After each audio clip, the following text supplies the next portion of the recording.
Ladies and gentlemen, it's that time again. From the deepest jungles to the outmost reaches of space and beyond the veils of death itself, the Bald and Bonkers boys are back for another episode. It's no secret that you won't know what will happen next, but Dakota Frandsen and Chris Moore promise that all bets are off. Viewer discretion and straitjackets advised. These two idiots live up to the name.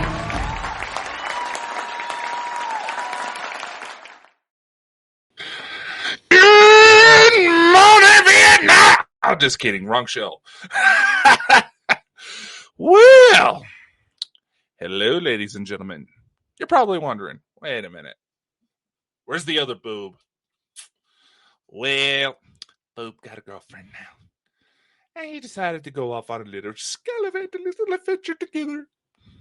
I'm not spreading any hate on that. You know, I'm happy for Chris. As much as I tease him, I am. You know, it's a miracle that he's able to find anybody. And putting them side to side. Jenny, I love you, but you and Chris kind of look like brother and sister. Anyway. So, we could probably just give this a couple minutes until people come in. I know that Trader Dots is in the room with Chris right now. You're on the wrong show! Oh, well, that's what replays are for. So, how is everybody? Are you actually able to hear me? Because I don't have a talkative co-host to tell me if something's wrong this time. All right, I opened myself in another tab and we should be good to go. So, quite a bit going on in the world now, isn't there? It's almost difficult to keep track of this stuff, you know? So much stuff going on. Recently, the AARO just launched their own website, the All Domain Anomaly Resolution Office. It's basically the new UFO task force founded by the United States government.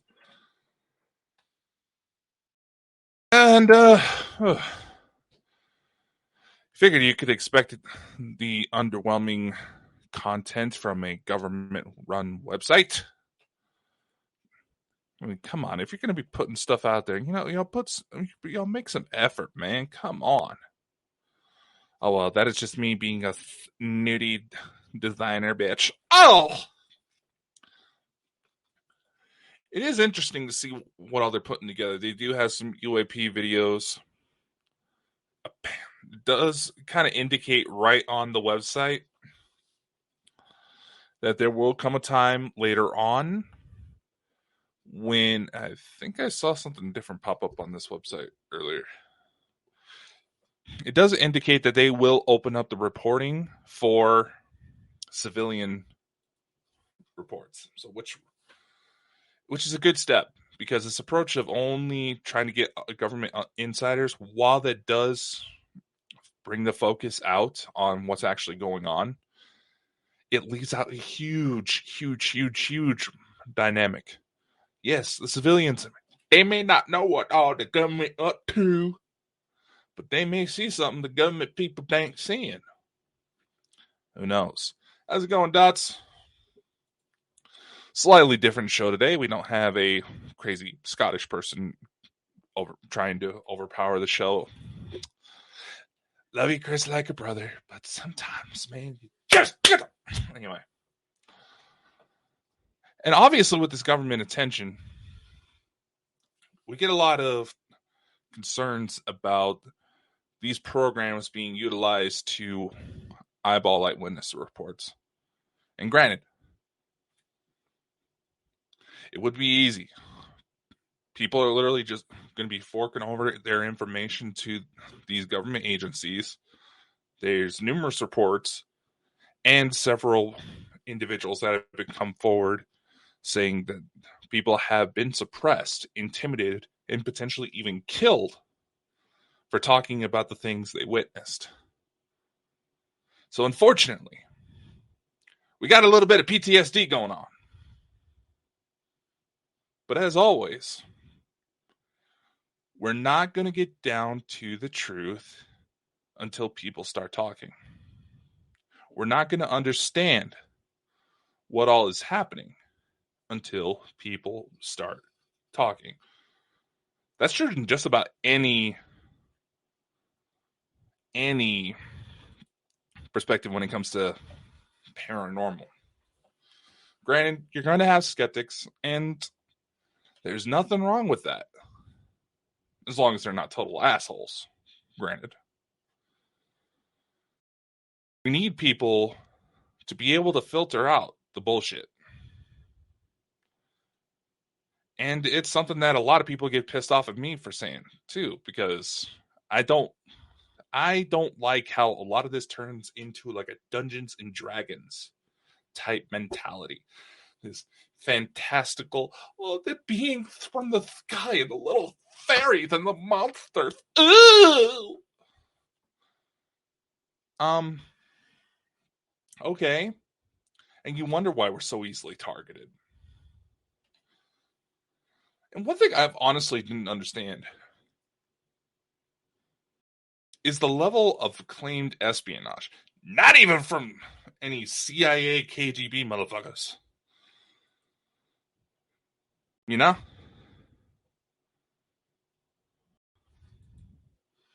Just people in these cliques that, oh, this person said this.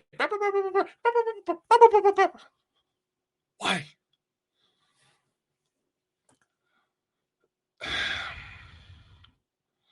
For the last few weeks, I've been trying to bring out some retired CIA officers to discuss everything that's kind of going on in the world, operations they conducted, and it's actually not that hard to try to track them down.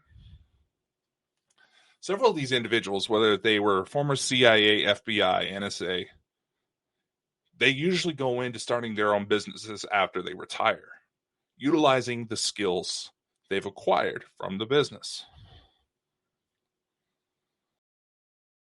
And you got to admit, now for me, for someone who's grown up around military and law enforcement influence, this is day-to-day conversation for me.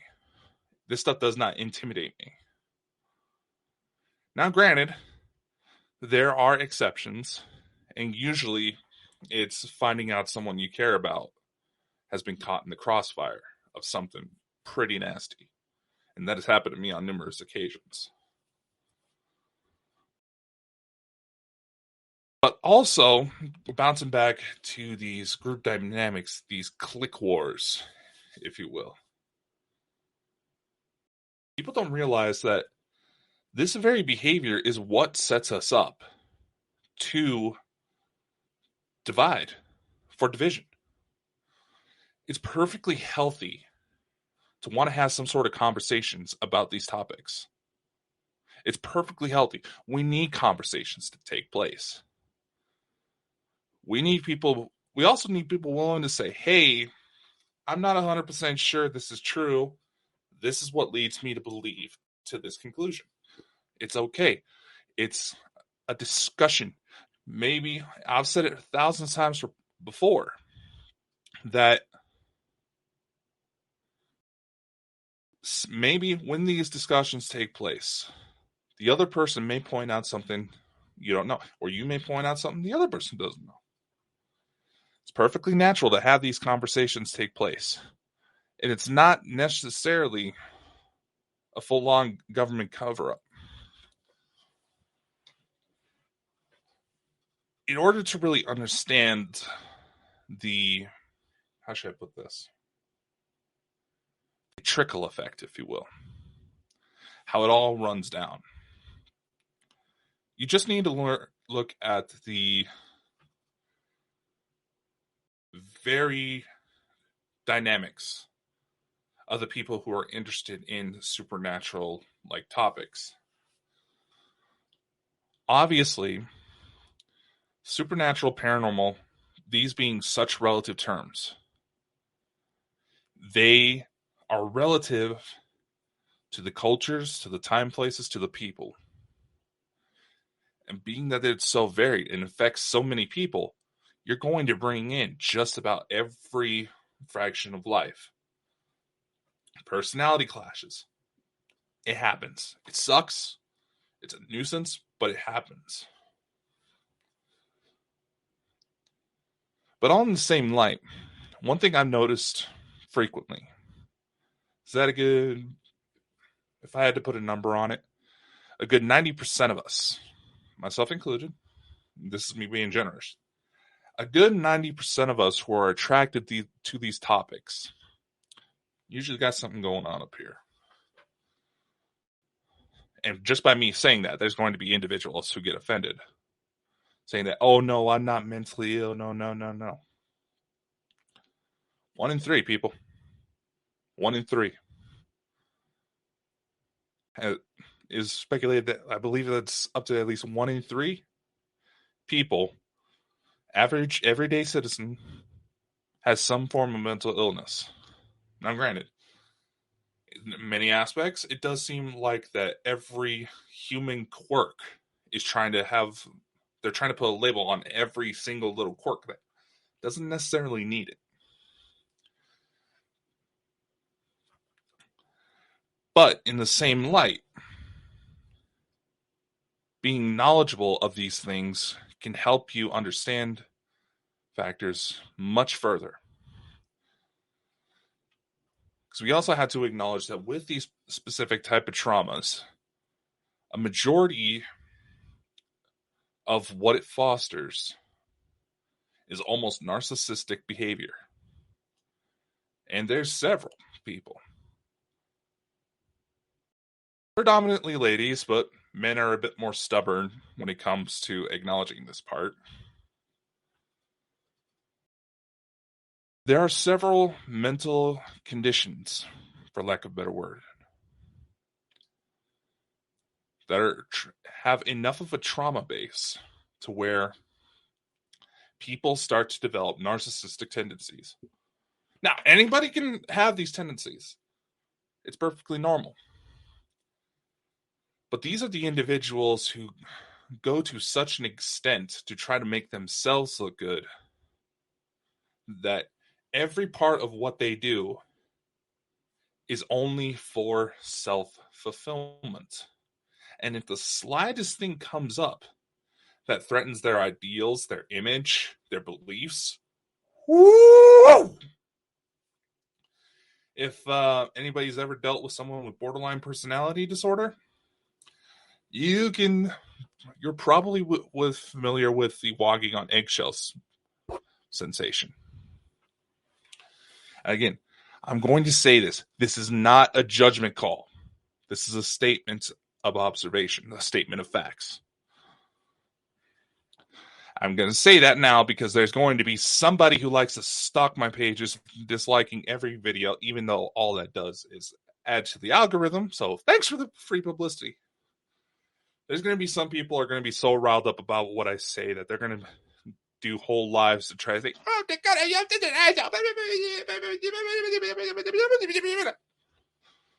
get a life! My God! Anyway, see how easy it is for me to go off on my own?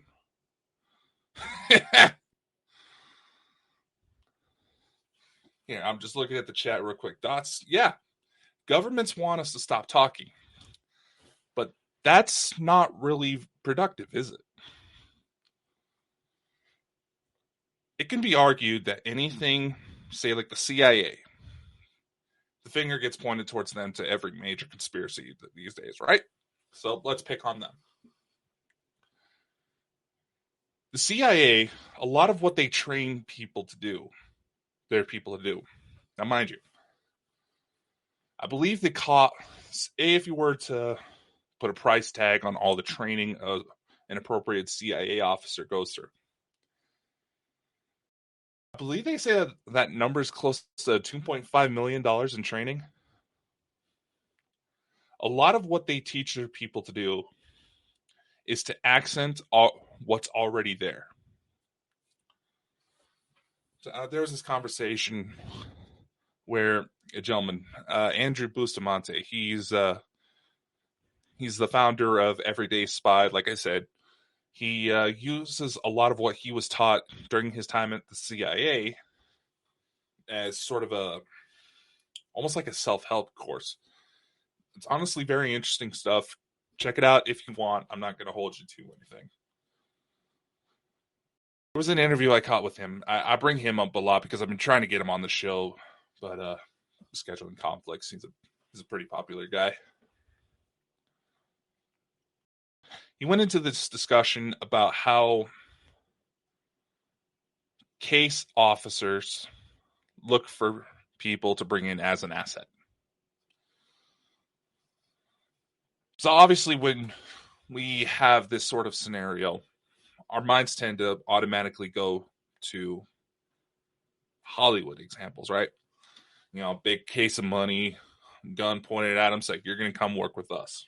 No.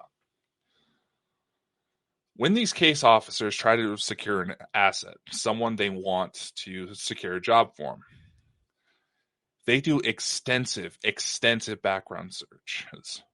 This is where the finding out about financial problems, if a loved one is severely sick and is not getting the medical attention they need due to, financial reasons, their case being too risky, things like that. They case out these individuals who are in high priority locations. Then they simply approach them, say in a bar one night, and said, "Hey, I know you have this issue." Go for the example of, say, they have a kid in the hospital who's dying of a very serious illness and no doctors are willing to take a look at it. I know you have this issue. I know your son's not doing well. I want to help you. If you agree to what I'm about to tell you, I can have your son, all expenses paid, taken to this specific doctor. All his medical bills will be paid. All your travel expenses. Will even put you up in nice lodging so you can be there for your son as he recovers. But we need you to do this job. Obviously, they're going to train for the stranger response, the fight or flight, when you initially meet someone for the first time.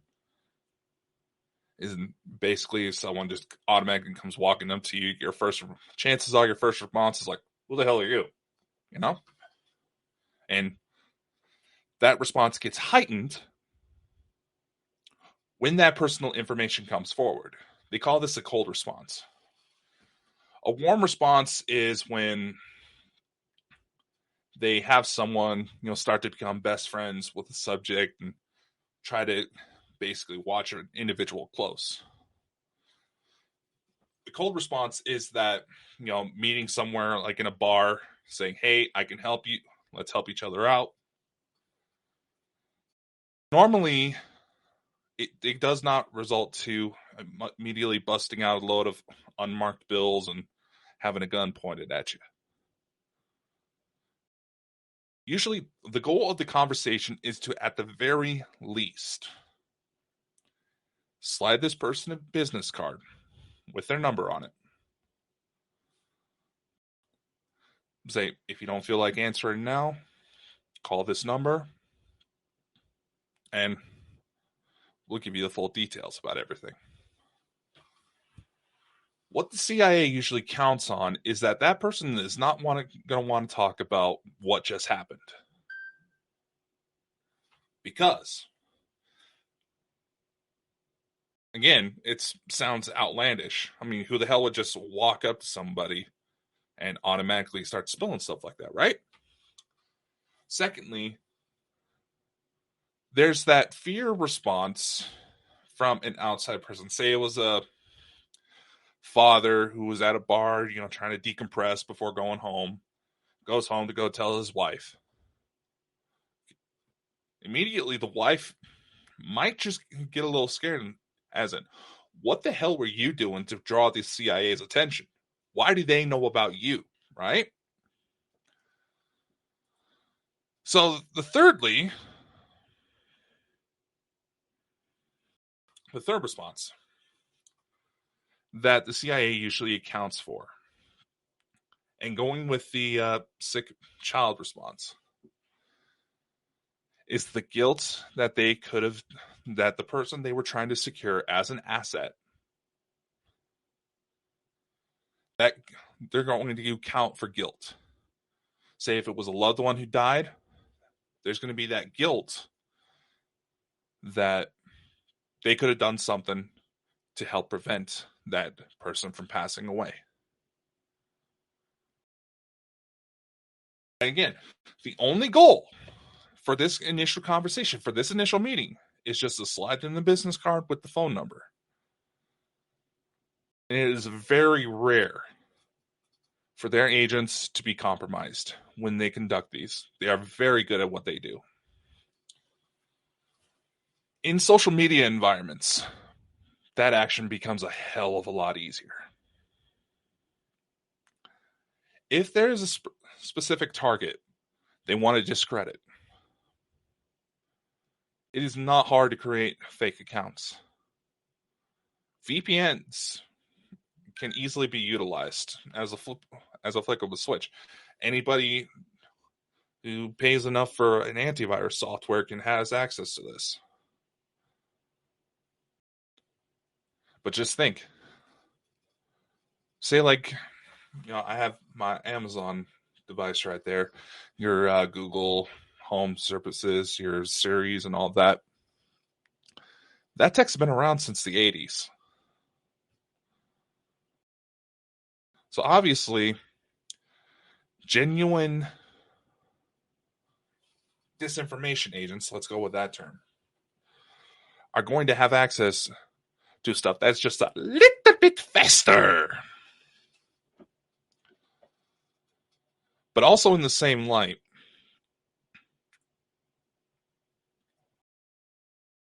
these people are trained very well on how to hide.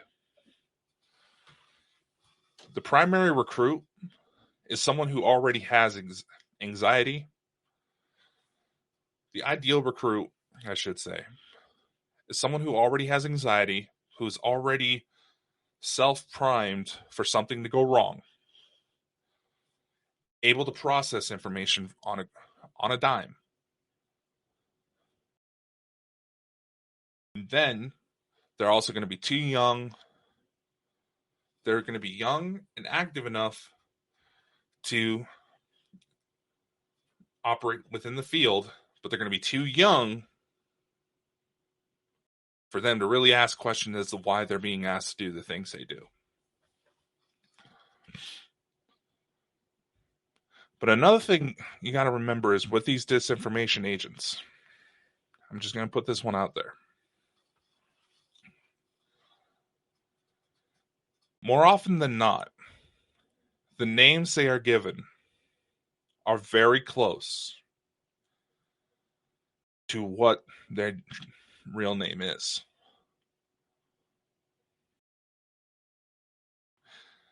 This is a tactic that I was actually taught during my bounty hunting days, where if I had to go into a location utilizing a fake name, I needed to use something that was close to my real name,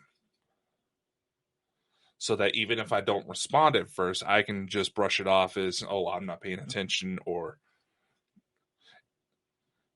needless to say, there's still enough of a similarity in the name chosen that you still react. Now, obviously, when you go through extensive training, you're going to be able to have almost Hollywood actor level, personality switches. And unfortunately, a lot of people are not going to see through it. Just look at the number of people who try to call phone numbers they see on television. Very rarely does that connect to an actual phone number.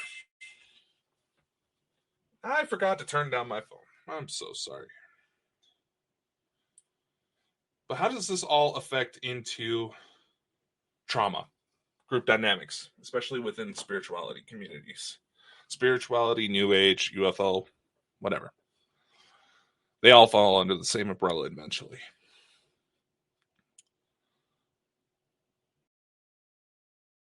Trauma responses can actually affect people on such a deep level that the DNA is rewritten. Maybe this is some sort of survival tactic that goes under the premise that basically, if a parent goes to do something, they survive long enough to have children, there's a pretty good chance that child is going to experience something very similar. So, we put that paranoia in the DNA, that child may have a chance. Or at least that's the prevailing theory. The one that makes the most sense. Anybody else seeing this kind of humanoid blue right here? It's like right where my finger's at. Anybody else seeing that? Hello there. Anyway. Look, it's CIA trying to remote view on me. Do you enjoy the show? Could you send the sexy KGB women?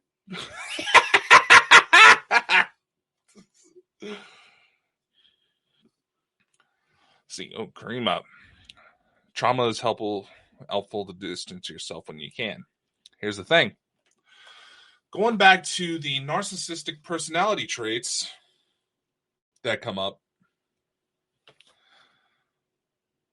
when that trauma gets triggered, that person's not going to know much difference between whether or not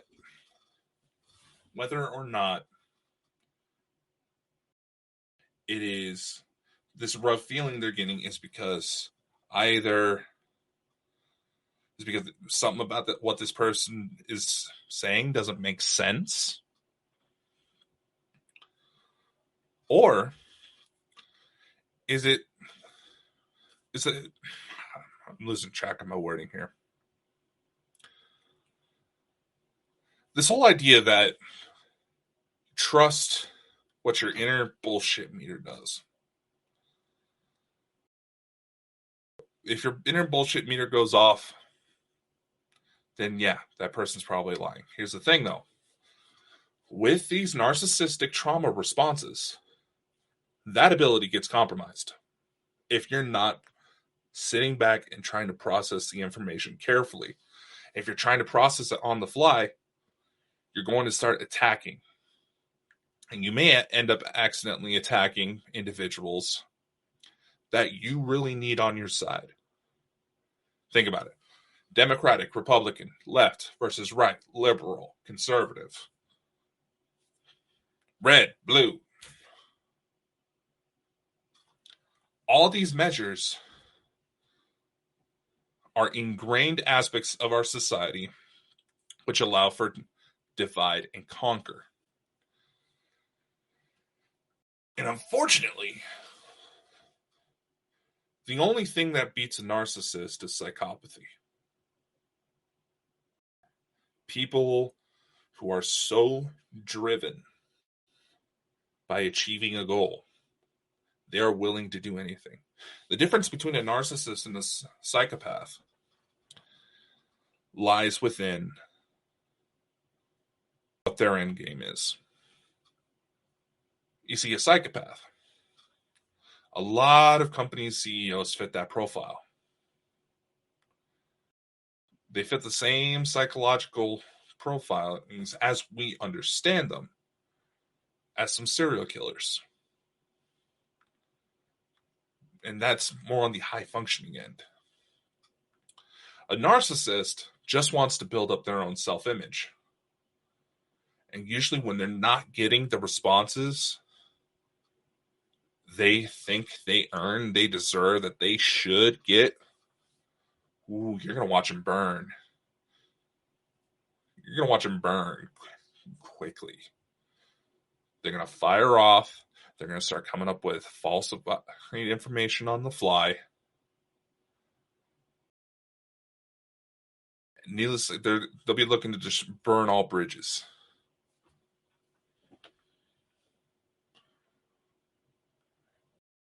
And it's a devastating thing to watch. Because in the same light, narcissists and psychopaths, they a lot of times share the same aspect of charisma. They can quickly become someone respected or someone loved. But also in the same light, for as long as humanity has been around, we have been pack animals. Tribalism. We want to protect those that are around us. Is one of the reasons it is speculated that the modern day human managed to survive, but Cro-Magnon men, officially as a pure species, went extinct. Because Cro-Magnon, even though they were virtually identical to modern humans, to where if one were walking around today, they would be indistinguishable. They tend to be solo. They tend to work by themselves. Whereas modern humans, the reason why we managed to survive as long as we have is because we've seek out our tribes, relationships, family members. We seek out people that benefit us in some way. And yes, in many ways, that is almost narcissistic of us. But that's how we managed to survive all this time. And it's a beautiful thing when people can actually start coming together. But in the same way, it can easily be the end of us. You always hear about instances of corporate espionage, things like that. In paranormal communities, I've seen it so many goddamn times, it is ridiculous. Where they're saying, oh, I think that person is fine. Oh, I think that's fine.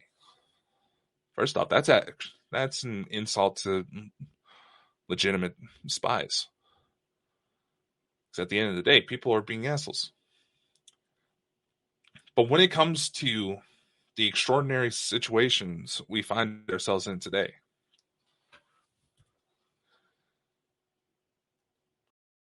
that is our reality. As I said before, trauma responses can be passed down into DNA. What the?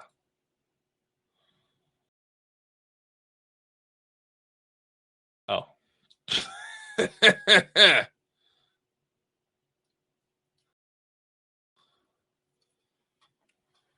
Sorry. I was caught messages on a little chat box that pops up rarely. Anyway. Dots, you're right. It is an ego problem.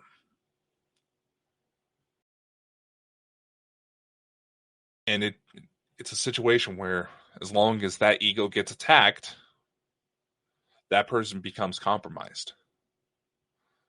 And as much as they allow themselves to be attacked, they will eventually crumble. Finding a genuine support system of people willing to slap you upside the head if you start steering wrong, that can be helpful in many ways. But how does this affect situations like MK Ultra, trafficking victims? The people behind these programs may have not even realized the repercussions of what they were doing. How extensive the damage goes. You traumatize one person, chances are that trauma is going to affect that person's behavior for quite some time. The willpower it takes to break those cycles is astounding. And I commend anybody able to do so under whatever circumstances may have been presented to you.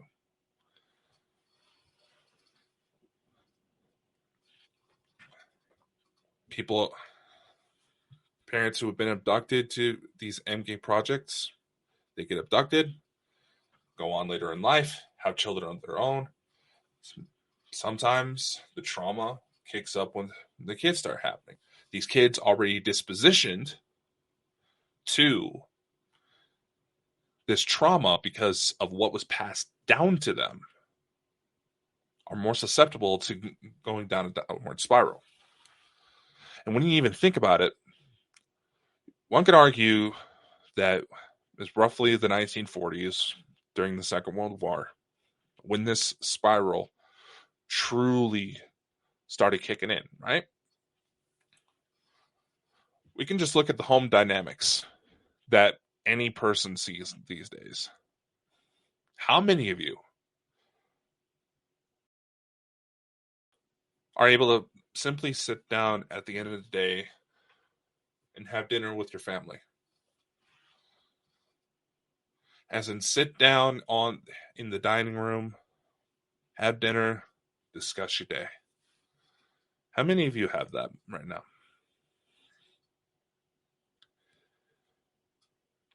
How many of you have kids or as kids had your own little keys to get in the house because chances are nobody was going to be home by the time you got off school?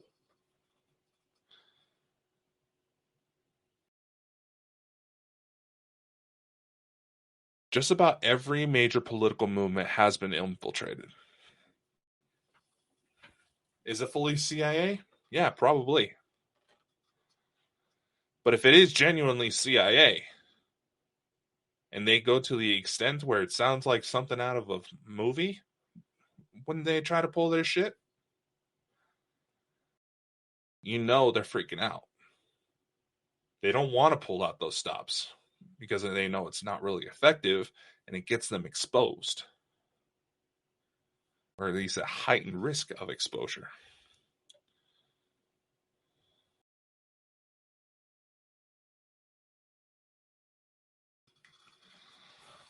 And that's actually a point I want to go to next here in a little bit.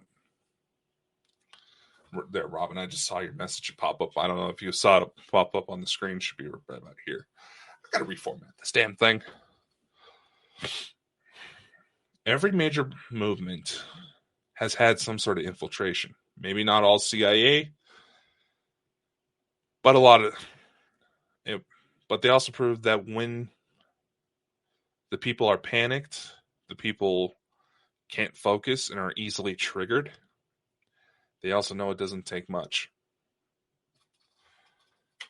Take into consideration some of the biggest figures we actually know, like Elena Danaan. The number of times hate starts stirring up right as she goes to talk about certain subjects. And I'm bringing this up because, as a lot of you know, there's a fairly recent one. Now, granted, I will say this in full honesty. When I first came across Elena's stuff, there was a scary level of familiarity with it. But I was also trying to maintain a level of skepticism because of how extraordinary certain things account. Now, as many of you also know who have been following this show, anytime the two of us cross winds, something weird always happens. I mean, hell, just asking a question on whether or not a certain species can survive for long periods of time without too much assistance here on planet Earth. A few hours later, as I get home from work, there's a fucking craft above my house. I should say something!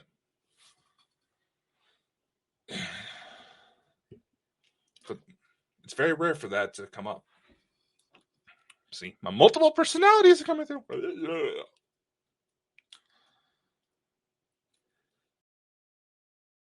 When it comes to situations, especially like Elena, I will just to kind of wind myself down here. Someone of her background and knowledge, not counting ET side of things, would put her on a list. Our governments are based around fear and manipulation. Why are they panicked about UFOs? Because those guys have better guns than us. Simple fact. Sleeper cells have been activated here in the US that have been believed to come from China. It is also speculated that we have also had some Russian sleepers pop up as well. Almost feels like there's a war that our government officials don't want to admit that there's a war going on. Because that just might tip the balance of fear a little too far. I mean, hell, rumor is they're getting ready to fire more lasers at us. Why not?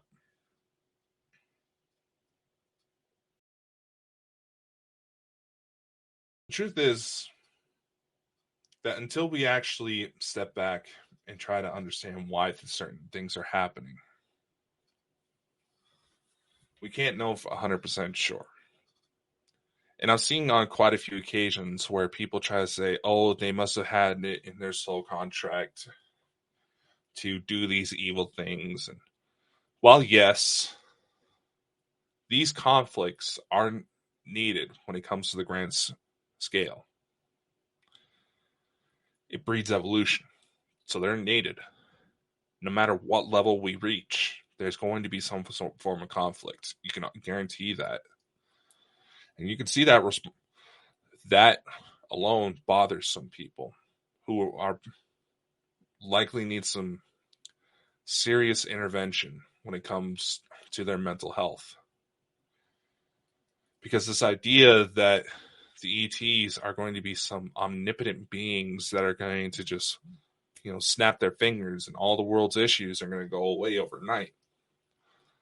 Or the ones that get bothered when there's details of genuine battles taking place and people dying. They say, oh, they're not more enlightened than us. They're a lot more like us than you realize. In many cases, they're probably even more human than us. But in the same light, the main reason their operations go the way they do is because they've had to learn, just as we're having to learn right now. To say that someone is bound by a soul contract to do evil, I'm honestly bothered by that. I'll say it this way. Maybe it's true. It's hard to tell. My personal belief is that only 1% of us who claim to have some sort of star connection are legit. The rest may have just misinterpreted them. Now, I fully admit I could be wrong on that number, but there's still a lot we don't know from our perspective. But in the same light, we talk about how soul contracts and stepping up against evil things and why people may conduct evil actions is a question of free will. Well, here's my statement on that. Isn't automatically assuming someone came here to do evil, to do these horrendous things, questioning free will as well?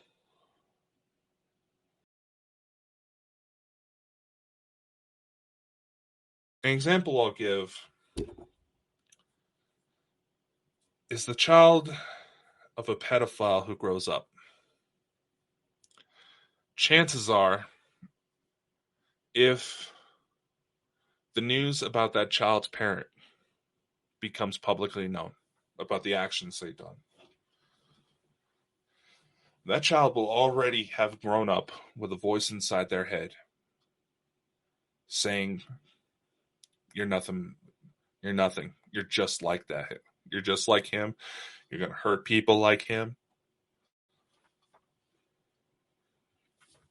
People are going to have that voice.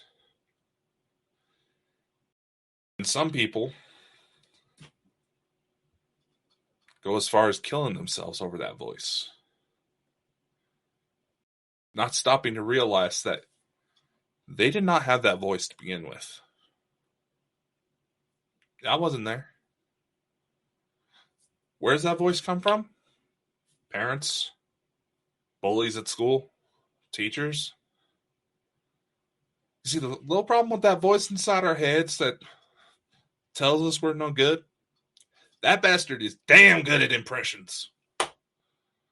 So,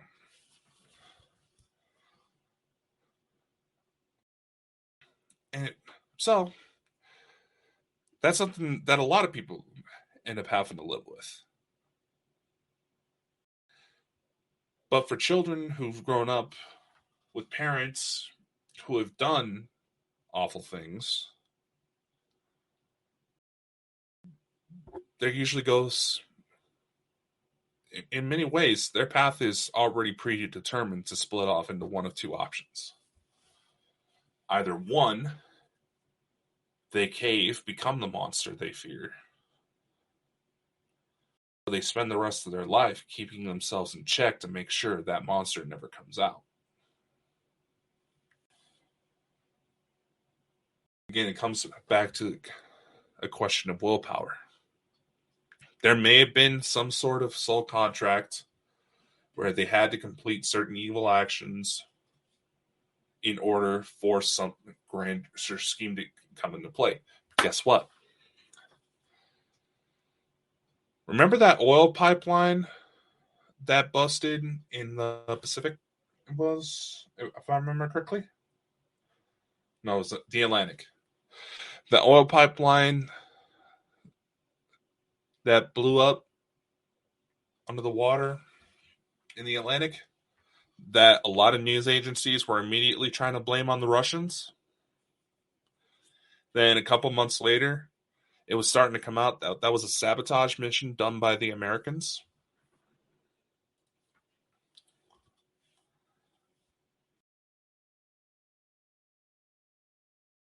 Exactly.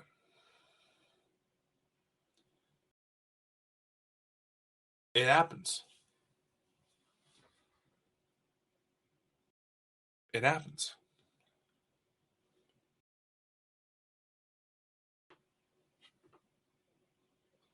And more often than not, if you find yourself in the focus of these individuals who are so bothered by competition, chances are you are doing something right. And we are in a society that rewards greed. It just happens. But in the same light, we also had to acknowledge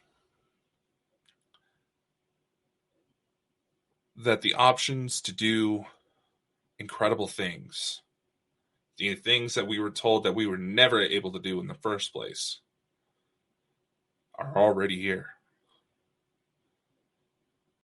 And if you're not exactly sure how to pull it off, it's not that hard to find the information.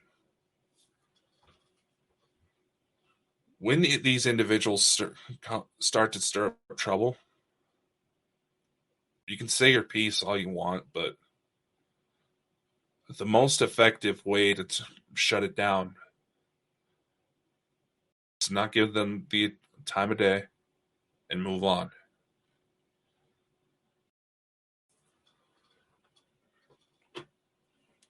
It's like something I always used to joke around with some relatives of mine. It's like saying, you got all that shit you're dealing with. I'm gonna go over here and have some fun. And yeah, money may be tight right now, but it doesn't take much. It doesn't take much to make things happen. And it's not going to be until we all develop just the right amount of psychopathy to where we are dedicated to fulfilling our mission. Truth is, at the end of the day, there's no such thing as good and evil. They're just labels to conflicting agendas.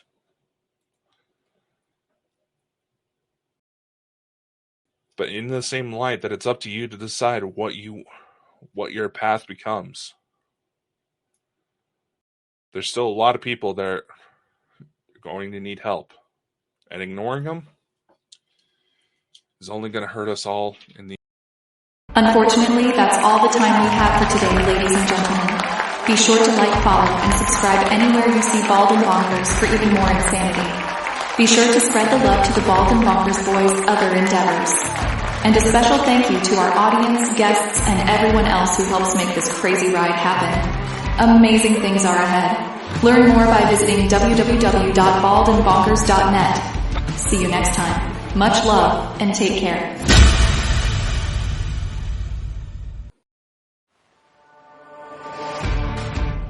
Ladies and gentlemen, it's that time again. From the deepest jungles to the outmost reaches of space and beyond the veils of death itself, the Bald and Bonkers boys are back for another episode.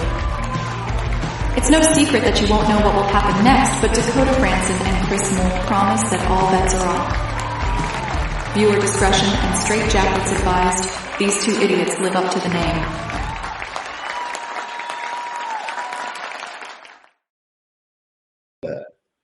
Well, honestly, look who actually decides to show up.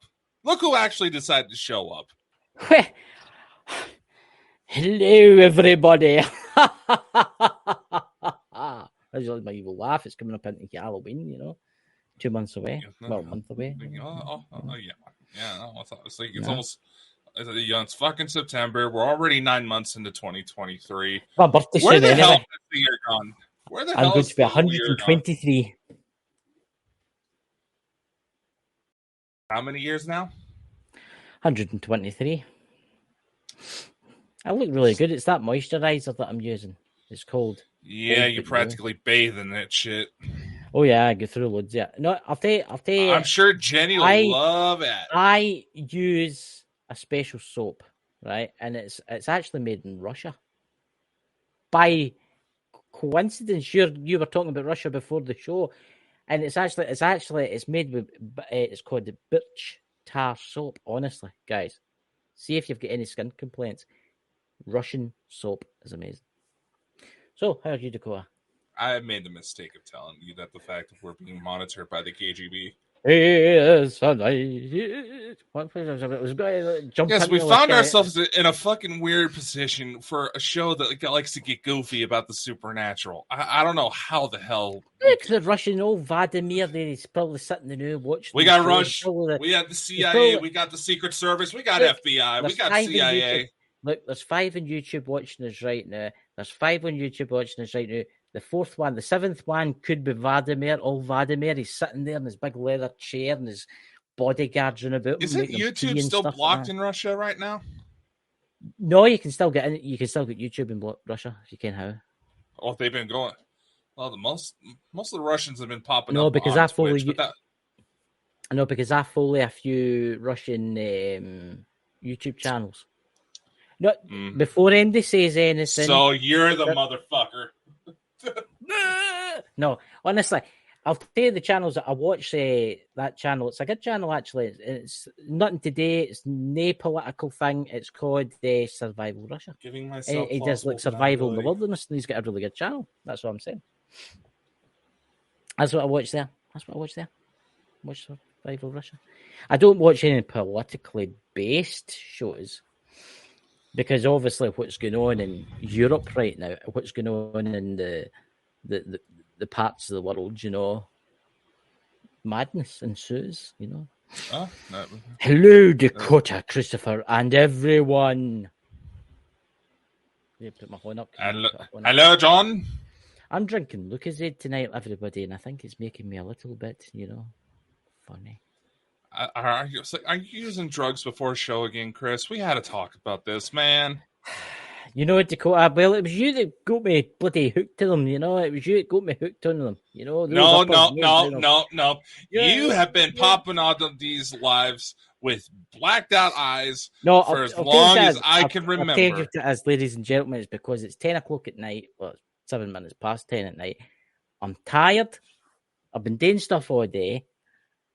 I'm tired. What can I say? You know, we might be joined, ladies and gentlemen. Jenny might be from Emerald Isles Paranormal Investigators. Are you coming on, Dots? Dots, did you send Dots that invite? No, not yet. I sent him a message through the panel. He must be away making his tea. Making his tea. Dots is away making his tea. What? Are you all right? Having 3 cans of this today. It's great stuff. You should try it. Really good. If the company's fucking watching, lightweight. What do you mean? It's bloody Lucozade. It's the best stuff. It's better than that Mountain Dew shite. Probably. That's illegal in this country. You can't buy Mountain Dew in the UK. I know. I'm also learned that while I was over there. eating Love Hearts. Love Hearts. What does this one say? Well, technically you can get Mountain Dew, but it's just not the same recipe.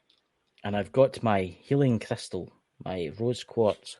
Oh. Yeah, rub your stones. Isn't that why you have to wear arthritis braces? I need healing crystals because I'm old and decrepit. Getting, I'll be single for a very long time. Yep, maybe I've been single. I'm not single anymore. But here's the thing. I've got. We'll see how long that lasts. Tuesday is my birthday. I'll be 42. Young man. What age are you anyway? Just what, 23, 24? 27. 27. He looks a lot older, doesn't he, ladies and gentlemen? Yeah, and I honestly thought you were in your 60s when we met. I know. I can remember the days, the 60s. What? What? Oh my god! It's bald. So, does anybody have any questions for us? Yes. Because tonight we figured we'll just fuck off and have it a fun night. I'll tell you what was interesting and talk about UFO matters, right? What do you think of that scientist that's found, he says, part of a UFO in the sea? I mean, think about it. It's very, very minute. It must have a bigger part there that they're not talking about. Because let's face it, how do you find something that small? I think that's a sample. I think it's something else. It's a very good question. Mm-hmm. I mean, have you seen that the UFO task force that they put together actually put up their own website now? Do they? That he leads. Yeah. I'll need to visit that tonight. And you can, you can definitely tell it's a government-run website because of how shitty it's put together. I like the MI5 website. If you are watching, by the way, really good website. Your quizzes are excellent. Honestly, guys, ladies and gentlemen in the chat, everybody that's watching this all over the world, the MI5 or MI6, GCHQ or whatever they want to call it, website, right? Just type it in the old computer, has got puzzles on it. It's got puzzles. And see if you can complete those puzzles. You can actually, if you complete them all, they'll actually give you a job application for them. I've made one of them. They're very difficult. Very difficult. So there you go. So I'm afraid I'm not going to be the next James Bond. It'd be a very worthless ones. Who's that in the chat? Actual. Hey, Dot, I've had a magic roundabout. I've had the magic roundabout. Eh? Whoa! People using drugs in our chat. Oh, well, let's face it, we can't get monetized anyway, you know what I mean? Yeah, no. They're fucking with us and sending us random hacking shit. My God. If anybody's listening out there, if there's any UFO people out there, please donate to the channel because it helps the channel run. Well, you can just subscribe to the Patreon. We're gonna have some stuff there. We're gonna have our digital library. Speaking of which, I was gonna time it just in time for your birthday, but we had some production issues come up. Oh no! What is it new? What have you done? Bald and Bonkers is gonna be putting out a new book at the end of this month, September 25th. If you know anybody who's in need of a confidence boost, could just really use a little help with some redirection in their life. Bald and Bonkers will soon be putting out Macro energy, micro penis. Yes. Say that again. That is macro energy, micro micro penis. penis. Something that is dedicated to my dear co-host because he clearly needs to reevaluate some things. Dots in the chat has just come into chat. He doesn't realise. Dots, Dakota invited you to come on tonight if you want to come on and talk about UFO things. Jenny might from Emerald Isles Paranormal might be joining us too. So take Oh that dear God, invite. the accents that are going to be popping up in this show. Give me your best Irish accent, Dakota. Come on. The fuck you talking about? Hey, the new. I can't fucking do it. Hey, the new. No, I'm Scottish. I don't need to do an Irish accent. Everybody thinks I'm Irish. I know. You know, if everybody wants to have a fun time, just turn on closed captioning while Chris is speaking and watch it freak out.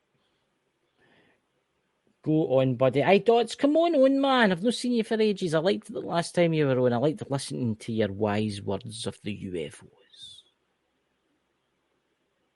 That's I'm using my magical powers. You look like you're stroking something. I think Dakota's I know got it's been a very imagination, ladies and gentlemen. Dakota likes to think about things when he's floating up there with his space family, you know. First off, if it hasn't been anything clear that if we had to slap labels on who's bald and who's bonkers, if people haven't figured it out by yet, which one is bonkers? No, I am not the paying same one. attention. I'm bald. He's bonkers. Jesus and all that's fucking holy. This one is bonkers. If I wasn't, we wouldn't have been able to pull He off is making everything we've done. But come on, I could go to India quicker than he could make a cup of tea. Come on. Was he like out in the garden, pruning the what do you call it, the leaves off the tea plant? I would imagine he would want it organic. Some people like their tea. Honestly, I can people that spend a fortune on their tea. Some good I'm tea. I'm talking about 60, 70 quid for like a wee bag of tea bags. Mad. It's mad. I just like. You could buy some other type of tea bag at that price. No, you can. No, I like Tetley tea. I think that's the best. Tetley tea. In fact, I might have a cup of tea after the show. Actually, I've taken a notion. That's a chocolate biscuit. I like to suck all the chocolate off it. Different kit, you know. What? Shouldn't you save that for Jenny? She likes her cups of tea today. She drinks a lot of tea, I'll have you know. She's even making tea. I've not had a cup of tea in about 3 weeks. I think you need to be careful about being drugged the way you talk about your tea. Mm-hmm. You can actually ever hear you can buy CBD tea. You can get that over here too. Yeah. I think it tastes bogging. I don't think it tastes like anything really, you know. So come on. Where are your Dots? Making your tea. Anybody want? He's trying not to. He's going for the perfect mixture, and he's listening to us, and his hands shaking from him trying not to laugh. Mm-hmm. Mm-hmm. The aliens are watching them from beyond, and like that. He's a strange character like that. He spends so much time making that strange substance they call tea. Dear Lord. Praise the Lord and hallelujah. The Reverend I Am Jolly. So, talking on to a serious note, what else news is coming out of Hawaii? Still the same mess, man. But you know what I find ridiculous is Oprah Winfrey and that is it The Rock they call him. Did you see the video they did together? Oh yeah. Fucking hell! It was her that caused it. Fucking Jesus! She painted her roof blue 3 weeks before it happened. Memes? Have you seen the memes coming out? No. Lately about that. All these people with big ass tarps over their houses saying me after saying no to Oprah offering to buy my house. Yeah. She was no. I mean, it is about the same shade. Do you know that she's buying all the? She's her company that she owns just bought all that ground, some of the ground that's been burnt, Mm-hmm. and she's wanting the U.S. tax people. She's got billions of dollars, right? And she's wanting the U.S. people to fund the rebuilding organization. Okay, you know actually how a lot of that works. You know how you go to the store and they ask if you want to, donate to a certain charity cause. You know how that actually works, right? Aye, well, you donate 99 cents and about 5 cents of that goes to the charity. The rest goes to pay for vehicles. No. All right, then. How does it work then? The company already paid the charity. The company, whatever company it is, they already went ahead and paid the charity. So the money they're asking you to donate is actually going back into their bank account. All right, so they've donated, say, $20 million, and they might make $50-60 million off of the charity. Yeah. They already paid it off the charity for whatever it is. How that worked. Because you work in the supermarket industry. I've always wondered how that works. Not by choice, man. That's just a day job, so I have a paycheck coming in. But it's quite interesting that, actually. It's because I'll go into the supermarket and I'll pick up like chocolate biscuits and it'll say 5 pence of this packet of biscuits goes towards, say, African children. I'm talking about when the actual supermarket. Yeah. If it's, companies that are skimming profits off of their sales to donate, that's another setup. But as far as, say, when you go and pay for your stuff at the register, and it gives you like an option, like to round up to the nearest dollar or whatever, to pay for the charity. That money is not going to the charity. That money is going back to the company that already paid off the charity. And those little fundraising things are just the companies trying to make back what they donated. So what about the companies that say, would you pay like monthly out your bank account, like charities out your bank account? Well, if it's a genuine charity donation, that's one thing. That's going directly. Here's a Dots asking you a question. Am I in? Come in, Dots. If you want to, here. It's an open panel tonight. What the hell? Don't worry, I'm mad. I've went mad. Well, I've been there for a while, to be honest with you. Oh, yeah, I was about to say. Well, if you want in, it's an open invite. Open BS night, to rant about the world, share your troubles. I will say this. The world is fucked up. The world's totally fucked. And I like the episode description shows. We can't necessarily sponsor any of your therapy, but if you use the link that's in the description below, you can get a 1 free week of free therapy on betterhelp.com. I'm going to click on that. Is Jenny driving you that crazy, man? Oh, no. I get stressed out with everything else. I get stressed out with you. Fair enough. It should say something that the only woman that knows how to deal with me is in outer space. Yes, ladies and gentlemen. What you got to do when the door opens, right? In your mind, she's this beautiful woman, right? With like beautiful hair, and she's a perfect body, right? But maybe that's just something they're doing to you to make you see that way. You realize I'm not the only one who's seen her. I just listen to me, but maybe they're just saying that. So motherfucker, you saw you saw this story unfold. You know for a fact I know. I've seen the story. Elena's fucking seen her, man. I know. I've seen her too. I've seen your wife. I've seen her, but just listen to me, right? Oh, everybody's seen her. Everybody's seen your space wife, right? As a beautiful woman, right? But what happens if that's maybe she's just portraying it to you that way?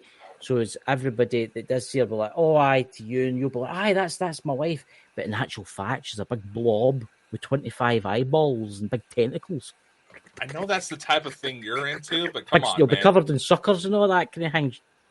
I feel sorry for your woman. That's terrible, honestly, ladies and gentlemen. You've got to wind them up. He gets really heated when we talk about his space women. Howard, you do protective, it. okay? Dodge, did you have a space woman out of curiosity? Because he's got one. You have to watch out for mating claws, you know, if they have them. Right. You know, could look like a flipper, but it could be something else. I know. Aye, but that's the thing. There's that many extraterrestrials out there. There's that many extraterrestrials out there. Chris, you're in trouble. What's that? Aye, Jenny's coming in. I know. Good. She's got to gear You're in out. trouble. She's got to gear out. Considering what we were just saying as she wrote that, you might be in trouble. What? Just because she says I'm on the way in? It'll be fine. But honestly, honestly, do you not think that some extraterrestrials portray themselves as like looking human? It's called politicians. To try and intrigue to bring you in, and then when you finally meet them, they're like totally different than what they look like. That's politicians. Because you're going to have them up there. You're going to have politicians in space. Oh yeah. Oh yeah. There's got to be sneaky wee buggers up there. They know. Oh, aye. Watching this transmission, they know, thinking we got one. That guy's right married here. my daughter. That guy there's married my daughter. Aye. Out of curiosity, does your space woman have a father? What's his name? Oh, what was his name? Come on, do you know Ken the in-laws? Look at this, he's forgot the in-laws' name. Can you imagine that? He's been married there and he's been banging. Oh, terrible. Well, most of us actually have a genuine track record, Christopher, unlike you. Well, look, come on then. What is your father-in-law's name in space? I don't recall actually talking to him much last time I saw him. In-laws are in-laws, no matter where they are. Right, mother-in-law. Well, the in-laws were nice. I got along with my mother-in-law pretty well. She was very friendly, but I don't know. I don't. Yeah, they're quite friendly. That's why I have 3 kids. Jesus. Yeah, too much time in the Starship Enterprise. That's what I was. Too much bloody Captain time. Kirk's got nothing on me. Too much bloody time.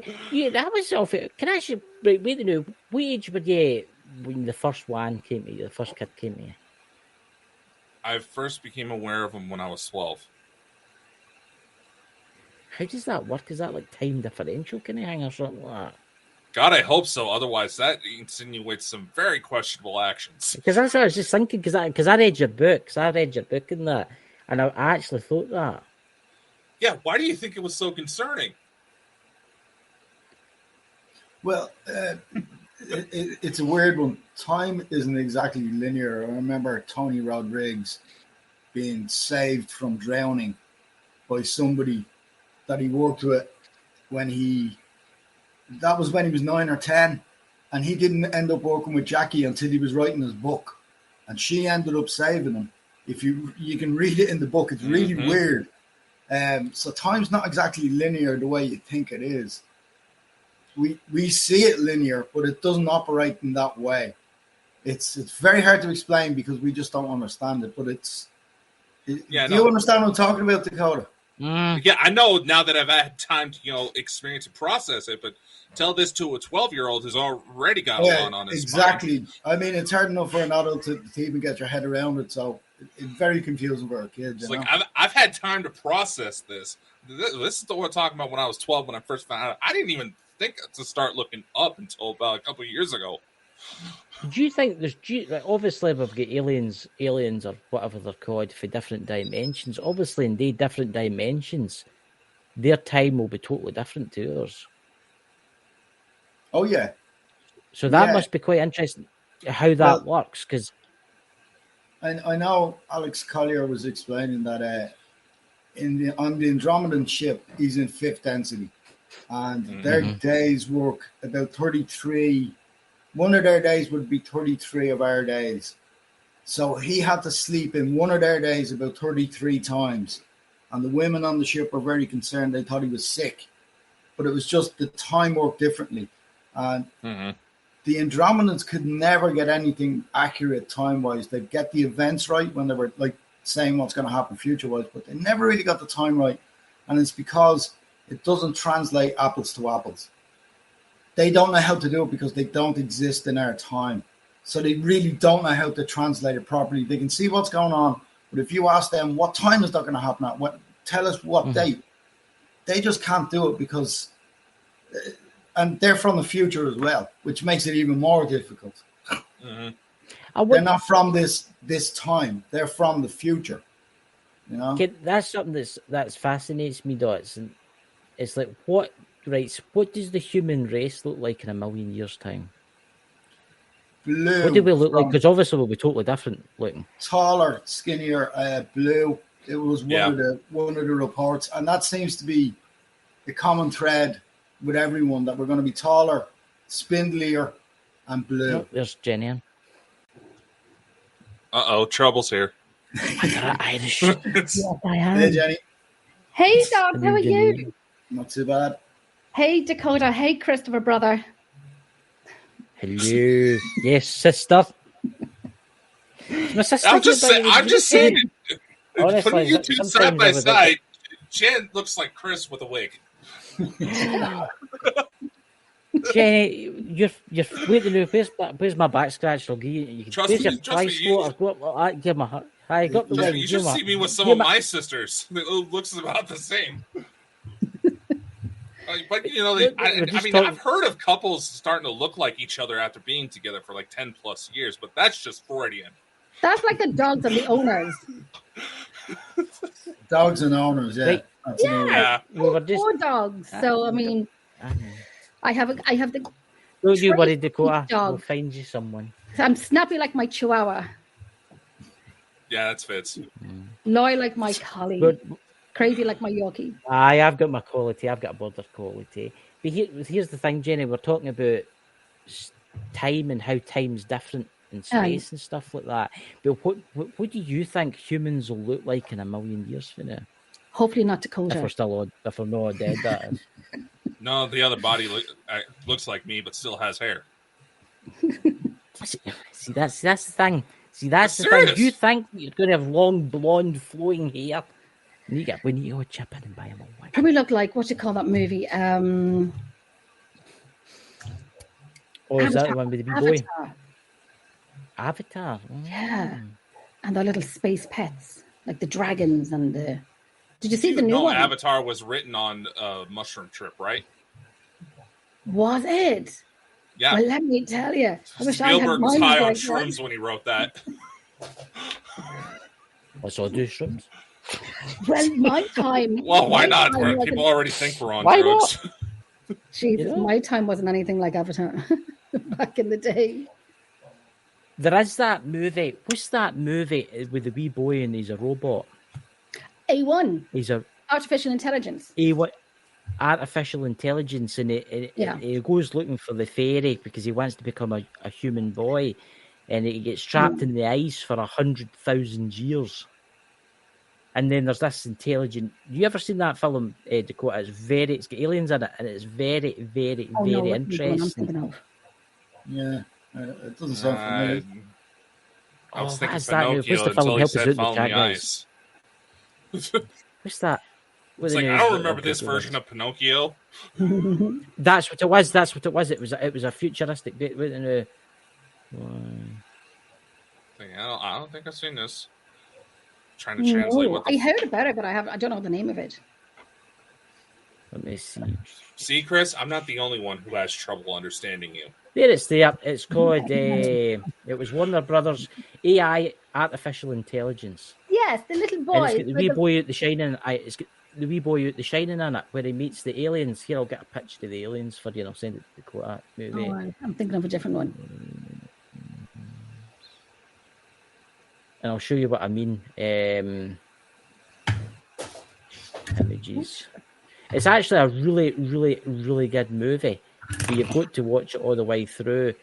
And at the very end, the humans have all died out, and there's this alien race that's came across the Earth, and it's like 100,000 years later, and it's like Manhattan, and it's all frozen. Oh yeah, and they're all cutting it out.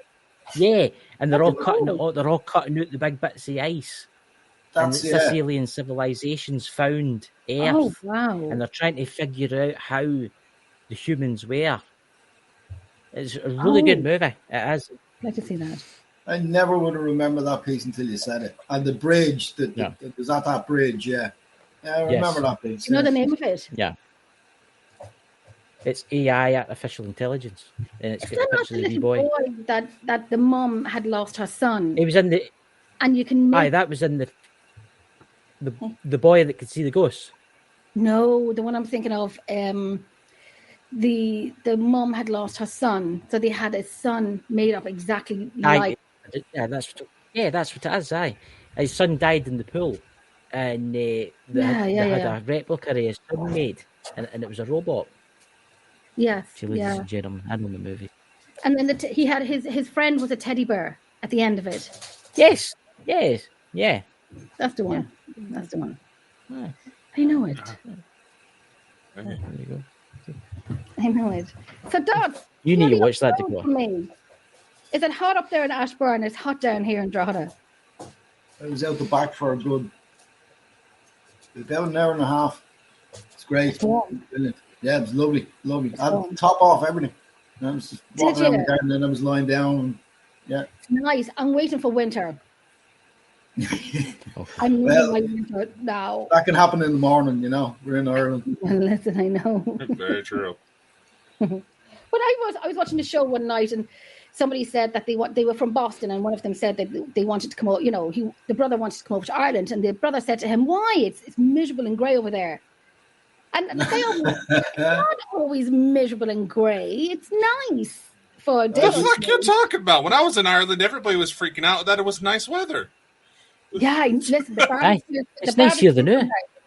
I have relations in Boston. It must have been them. I tell you, I think I'm just waiting for my snow. I'm waiting for my rain. Well, we have the rain. I don't have to wait for that. What do you want? Do you want to go out? My dog wants to go out, and I should probably go outside the window. Do you want to go out? I was your dog out the window.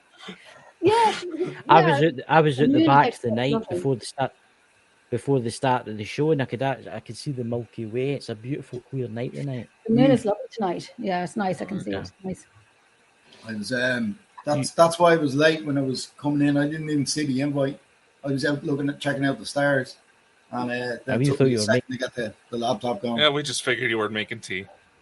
I have a coffee here. It's a little bit old, but it'll do. It's starting to rain now. It's starting to rain.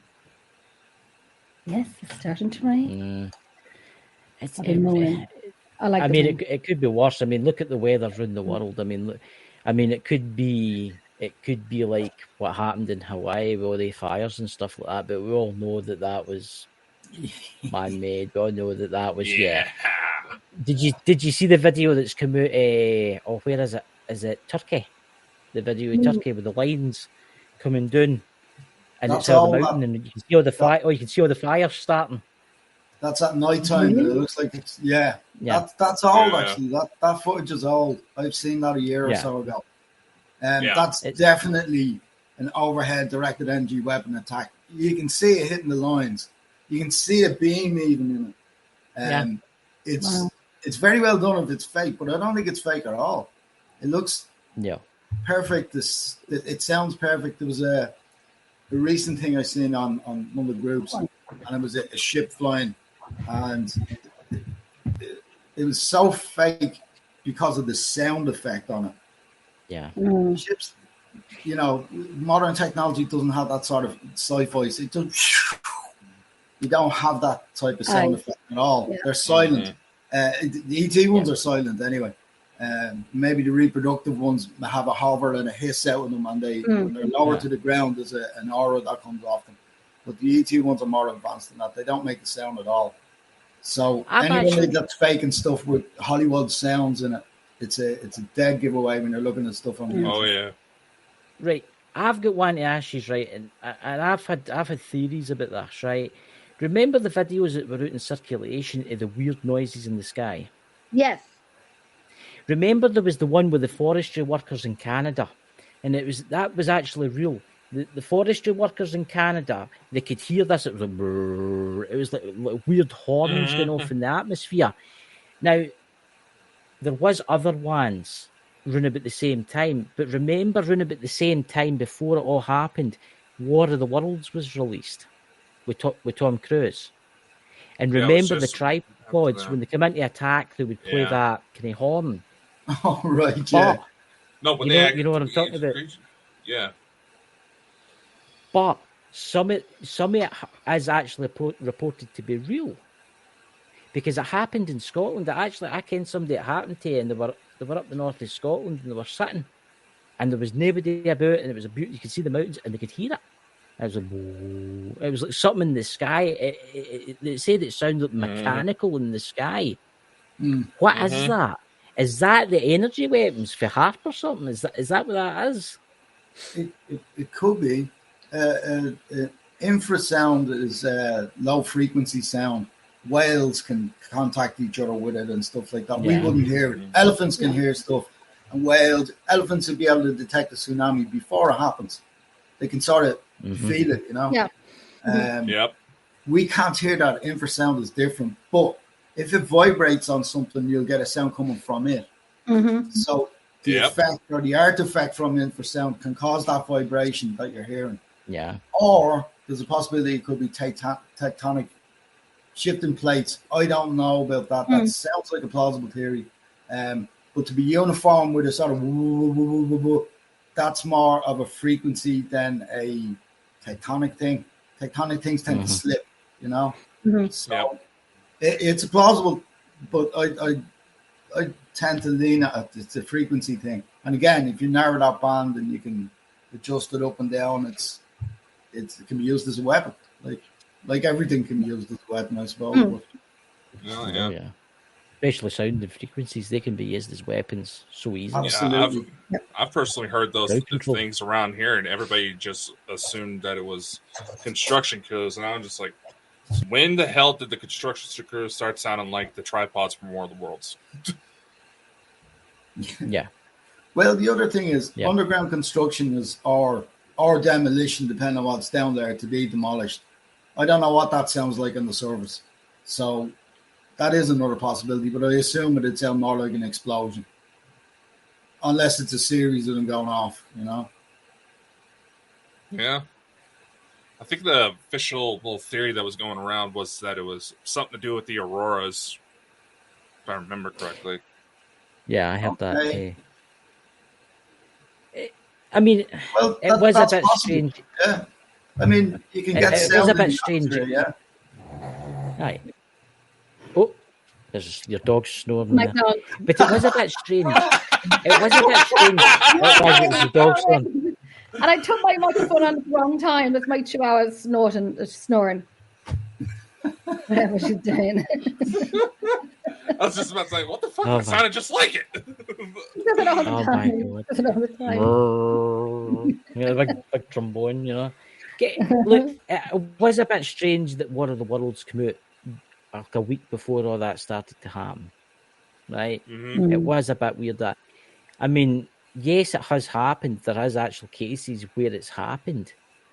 But I think it's they're definitely up to something. They're definitely doing something with the atmosphere. It's like chemtrail and all that, because the particles they're putting into the atmosphere. That's got a big part to play with what's going on now. See, with these laser weapons that they're using, they're using something that they're dropping. What is it? What is it again? It's some type of metal they're dropping. Is it aluminum or is it very minute particles? Yeah, aluminium. It's like a version of thermite or acts like thermite. Yeah. It accelerates and an accelerant. Yeah. Look, whatever happened in Hawaii was diabolical because, I mean, it's just terrible. I mean, it's up to, what is it, 1,500 people missing? Yeah, it's you can't make it bloody up. And then people are saying it's going to happen, but it's not going to happen, but it's happening, and people are still not believing it. And I see these gobshites out there support, looking for money to raise for these people, like say Oprah Winfrey being one of them, and people are boycotting her now because she's a piece of pile of crap, a bitch, and absolutely, and who's she with? She's with The Rock. So the two of them are begging for money. The two of them are begging for money to help support, and everyone's giving out to her. I think the table has turned on her now. That people are going against her now, and I think it, from her associates or from the people that she knows and the islands she's been on, that whatever comes out, and you think her of all people of her childhood and her upbringing that she would have been the one who will understand these missing people and so on, but no, money talks, and she's an ass. Money does talk. And the Rock getting What was it? he's going to be, as they say, your whoever you associate yourself with. So the Rock being with her he's going to be targeted now as well to, that he's promoting this with her. And it's money talks. It's Hollywood and it's bullshit. It's money talks. Mm-hmm. It's absolutely shocking. I mean, 3 to 4 weeks before all this happened, she painted all her roofs blue. I mean, my front door is blue. I painted my front door blue, so I'm thinking now, the neighbours won't make any difference now. They won't notice anything if I just paint the rest of my house blue.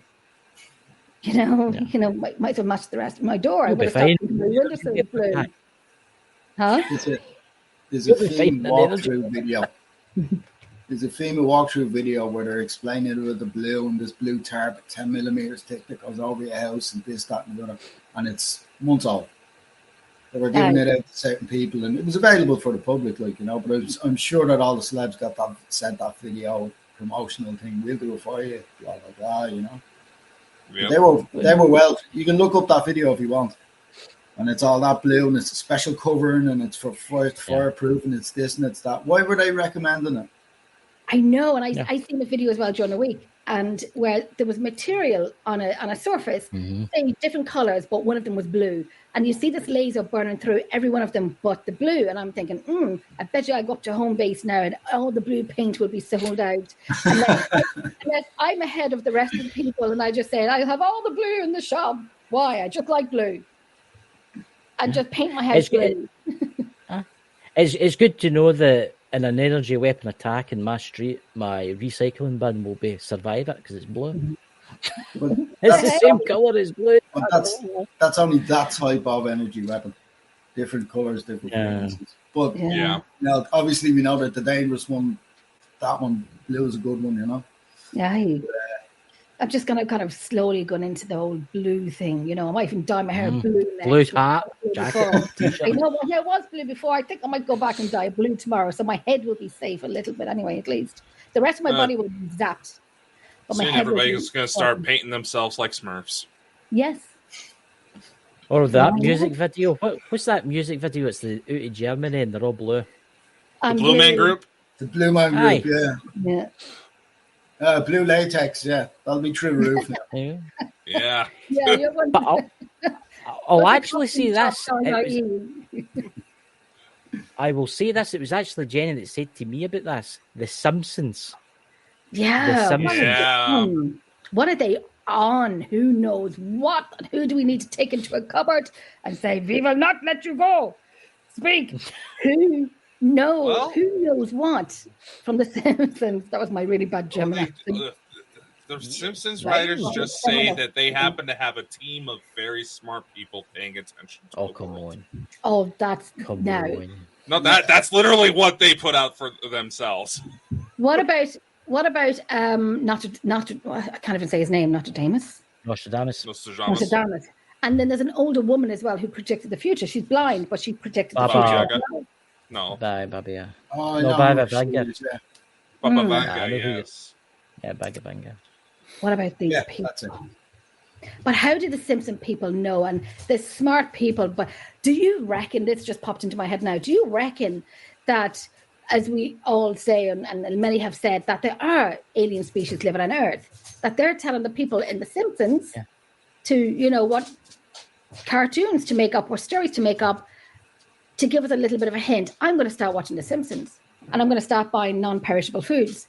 I'm going to start getting a spade and a shovel and start digging a hole in my ground so I can, what was that movie called where, no, I'm not even going to know the actor's name, but Sissy Spacek is in it, and there's another guy in it, and they dig underneath the ground because there was kind of like an explosion. I don't know what it is, but it'll come back to me. Are you talking about 10 Cloverfield Lane? Probably. Oh, yeah.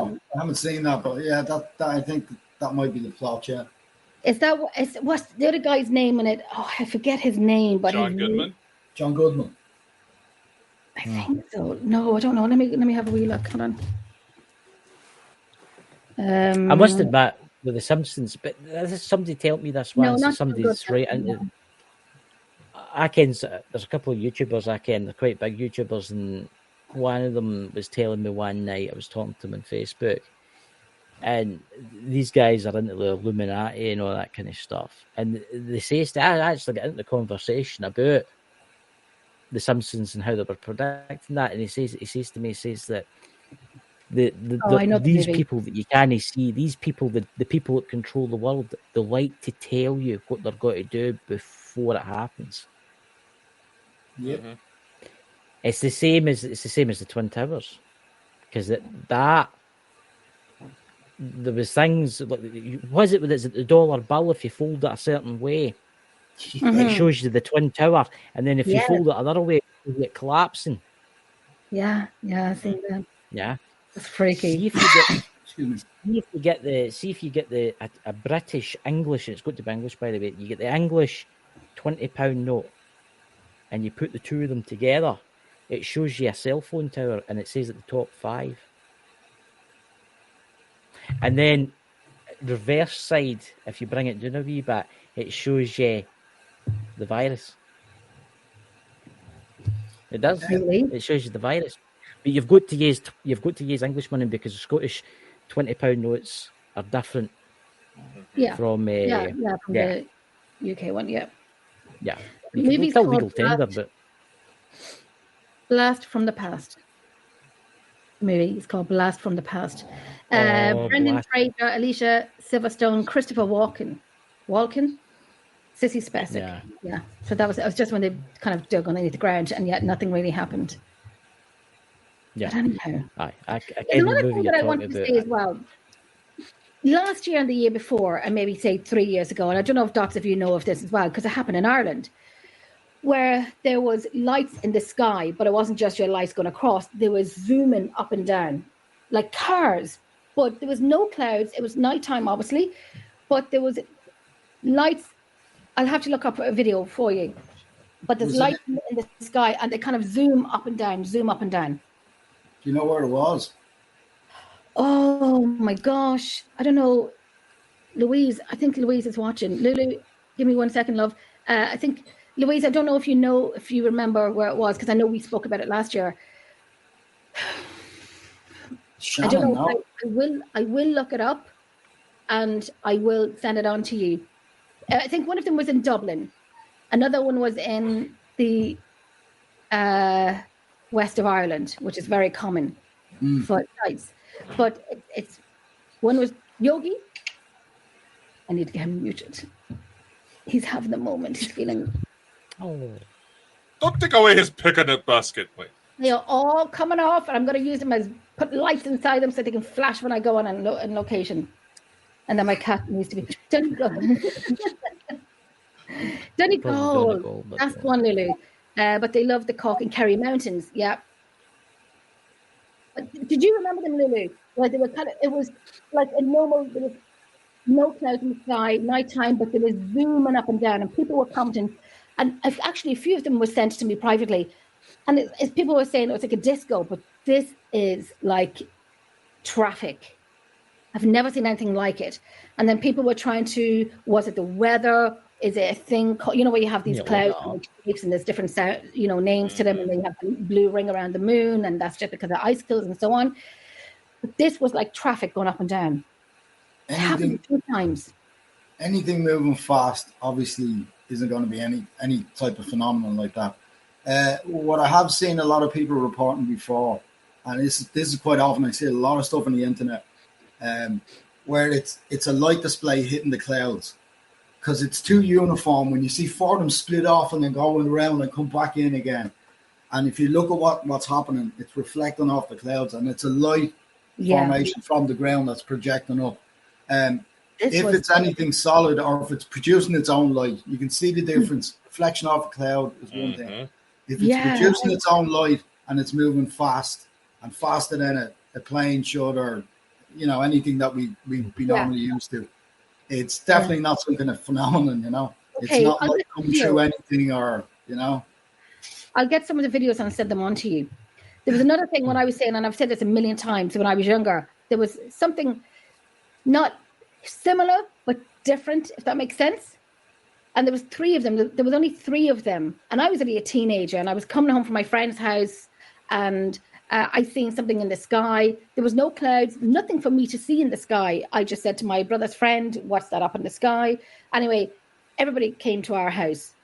The curtains were closed. There was TV put on for the younger people. I was part of that younger people, but I was a different one because I knew it wasn't normal. It wasn't okay. And there was 3 of them, and there was smoky grey, like cigarette smoke, and they'd go in like a round head and go and into a tail, and they were huge. 3 of them in the sky. And I always, like, this is like, I remembered it yesterday. And there was 2 this side and 1 this side, and they'd float up and down. This is how they swam, but there was nothing for them to hide into. So when they disappeared, then 2 would be on this side and 1 would be on this side, and they'd kind of go up and down like that, and kept going into each other. This happened for about 2 hours. And we were all standing outside. Now, I know my sister, 2 of her friends, circles, they had lost parents that night or that week. And then my brother-in-law's brother had passed away that week or 2 weeks prior. So that was 3 of them. So they, my mum was picked up from work. My friend came up to me. She gave me a brown paper bag to bring. I was that person, that child who thought differently. All the adults thought differently too.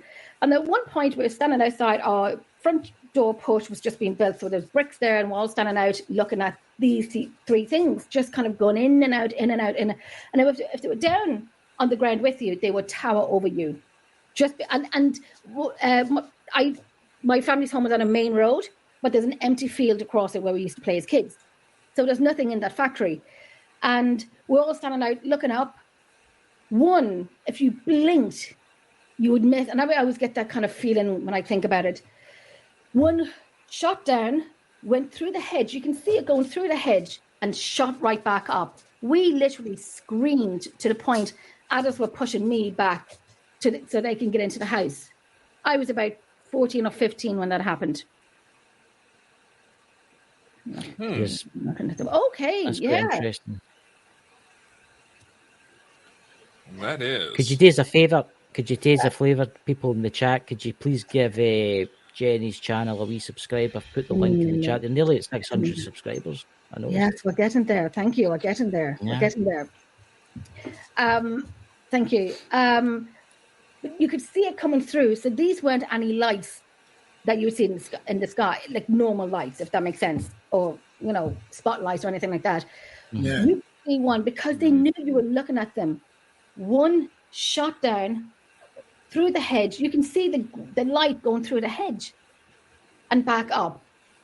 And, oh, my God, I always get this in my chest every time I talk about it, that I wish people don't have to believe me.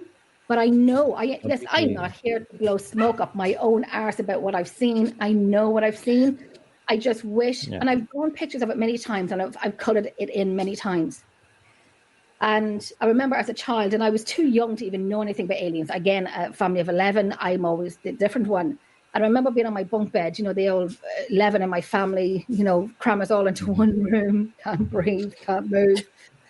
Literally, there's 11 in my family. And I'd look out the window and I'd look up at the sky and for some reason I'd say, no, don't look out, because they know I'm looking. I'm too young to say that they know I'm looking. Who are they? And I said, and I always say this, that if I'm looking at them and I don't know that they're looking at me, but I think they're looking at me and I'm looking at them and they're looking at me, then they know that I know because they can read my mind. And then I know that they know because I know they're reading my mind. And so I was too young to even know anything like that. I was just that different child, very different child. I have a question for you, Jenny.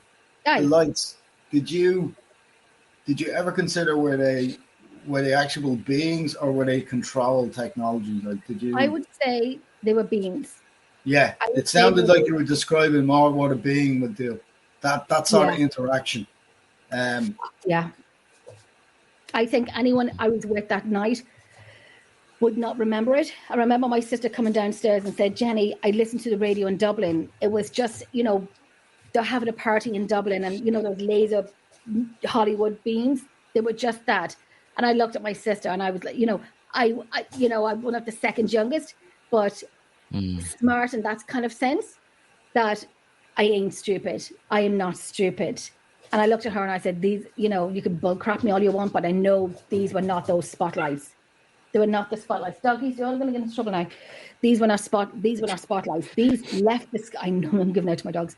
One of them left the sky to come down as if to say, what you're seeing is real.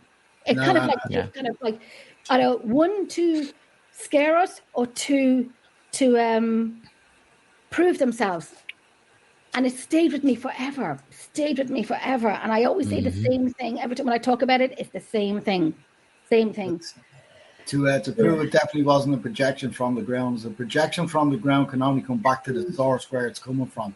It can't bounce off a cloud and come down to the ground. It can only go back to the beam where it's coming from. So that's that out the window. There's no way it was, unless it's some kind of weird blue beam technology.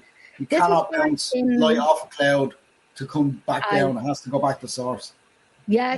No. These were 100% because if it was beaming off a projector, this came down. Well, they could control it. This was in the 90s. So it came down, over and back up and continued to do the same thing. It was kind of like, now that you say projector, even though I know it wasn't a projector, I can't say that 100%, but I would be 99.9% know what I saw.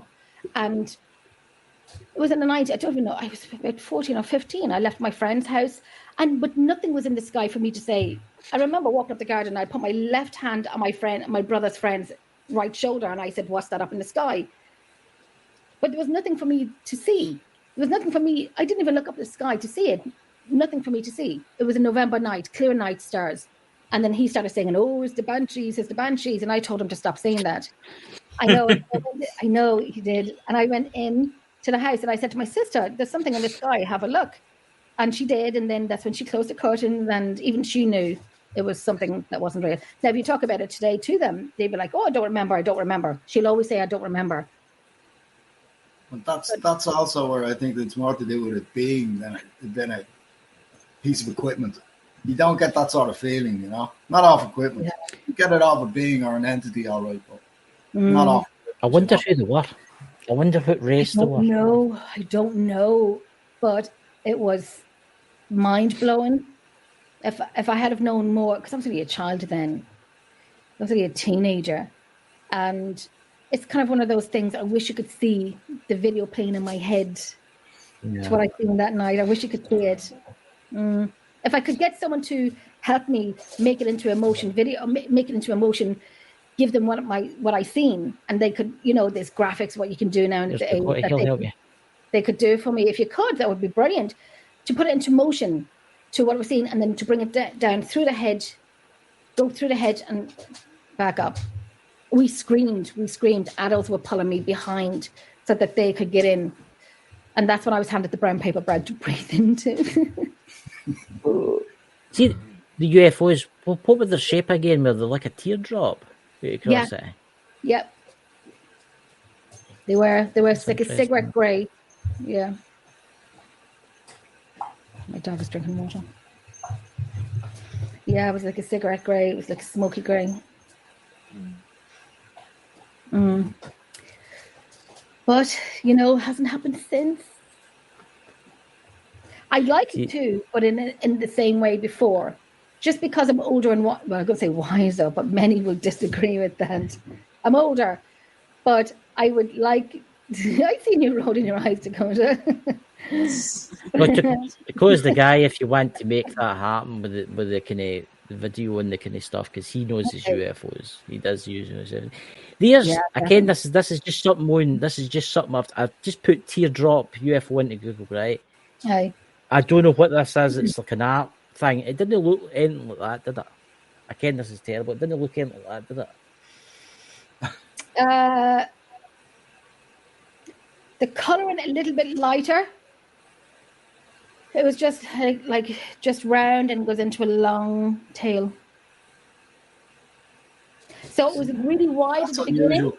and then just goes into a lot. It tails off just to a skinny tail. Did it look more organic than anything else? Did it? Did it look like a tadpole or something? That's Something right. like that. Yeah, something I was like about that. to say, it sounds like a giant sperm. Yeah. Probably was. Oh my god. It's all coming out. Oh man. Oh, they were having a party that night. Woohoo! Oh god, I always say like a Hades comet when it goes through the sky, but now I'm going to refer to like a giant alien storm. Only Dakota would think of that. And that's why I've earned bonkers. Now I'm back to the Simpsons with Homer doing his little dance, you know? What are you getting there?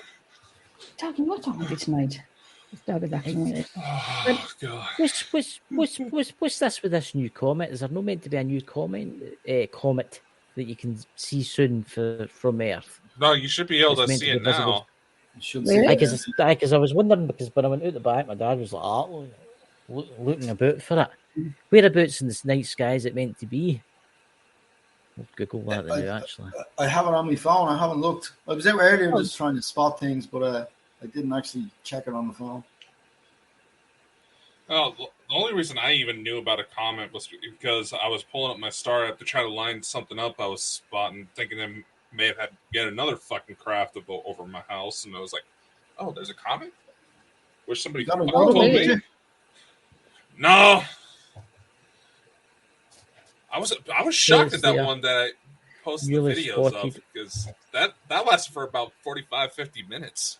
Did I catch that live? Did you go live with that?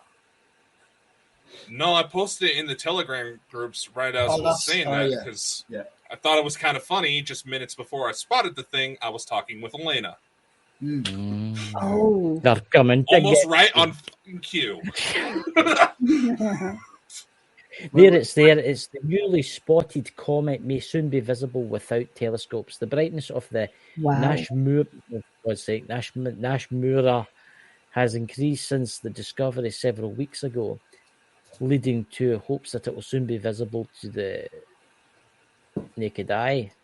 And it's kind of greeny. Is there no something Nostradamus that says there would be a comet and something would happen? There's always weird events that happen where there's a the comets were the harbinger of doom in the Bayou Tapestry. In the Bayou Tapestry, if you look up top of it, you'll see the comet there as well. So it's supposed to symbolize like war, catastrophe, change. Yeah, the way everything's going there. I mean, it's a beautiful green comet there. That's actually really nice. That the Japanese amateur astronomer that spotted it using a standard digital camera detected the celestial body on August the 11th during a series of 30-second exposures. I mean, you think of the money that NASA gets, and they didn't notice that it was somebody with a digital camera out their backyard. I realize how many objects that come close to Earth NASA misses every day. Oh, yeah. Until it's like that close to Earth, practically. There's a lot of stuff NASA get that we never get to see as well. There you are. That's for sure. That's beautiful. That's all green. Mm-hmm. That's really interesting. Because I'm looking at my phone at the side there. It's a beautiful kind of greeny. So did they give any indication when you can see it? Well, it should be around about the now. So I'm going to around about in the next couple of... Every fucking time that I want to see a comet or anything like that, it always rains here. Every fucking time. No, it's to get clearer. It's to get clearer, so you'll see it probably all through the week. So it could be about a week. I mean, I Is that the film for the 80s, Night of the Comet? There you go. There's a movie for you. It's too old for Dakota. A movie for the 80s, Night of the Comet. You know the one I'm talking about? Never seen it. I think so. I'm too young. I'm the person I'm too young. It turns everybody into dust. There's I'll tell you who's in it. I don't know what the actor is. Jenny's ever watched Star Trek Voyager? Yes. Yeah. Yeah. Right. See Dakota. No Dakota. What do you call it? Chakotay. It was called. It was the second in command. You know who I'm talking about? Yeah. The actor who played that part. He's in that movie, The Night of the Comet. Well, I don't And it was know if made I've in the ever seen 80s. him in anything. Night of the Comet. I haven't seen it. It's just a good film. It's made in the 80s. Does he look weird without his tattoo? Oh yeah, it looks odd, really odd. Is this really, a guy really from? Oh God, what's it called? My memory has gone to shit. What's that big circle thing that they walk through? Stargate. Stargate. Yeah, it's not him. No, no. The guy with the tattoo in Star Trek Voyager. He was American Indian, I think, or something like that. I need to look it up. I haven't seen it. I haven't seen it in bloody ages. I used to watch. It's there. A long time. After comment says it kills loads of people. I'm bringing this up here. It shows you.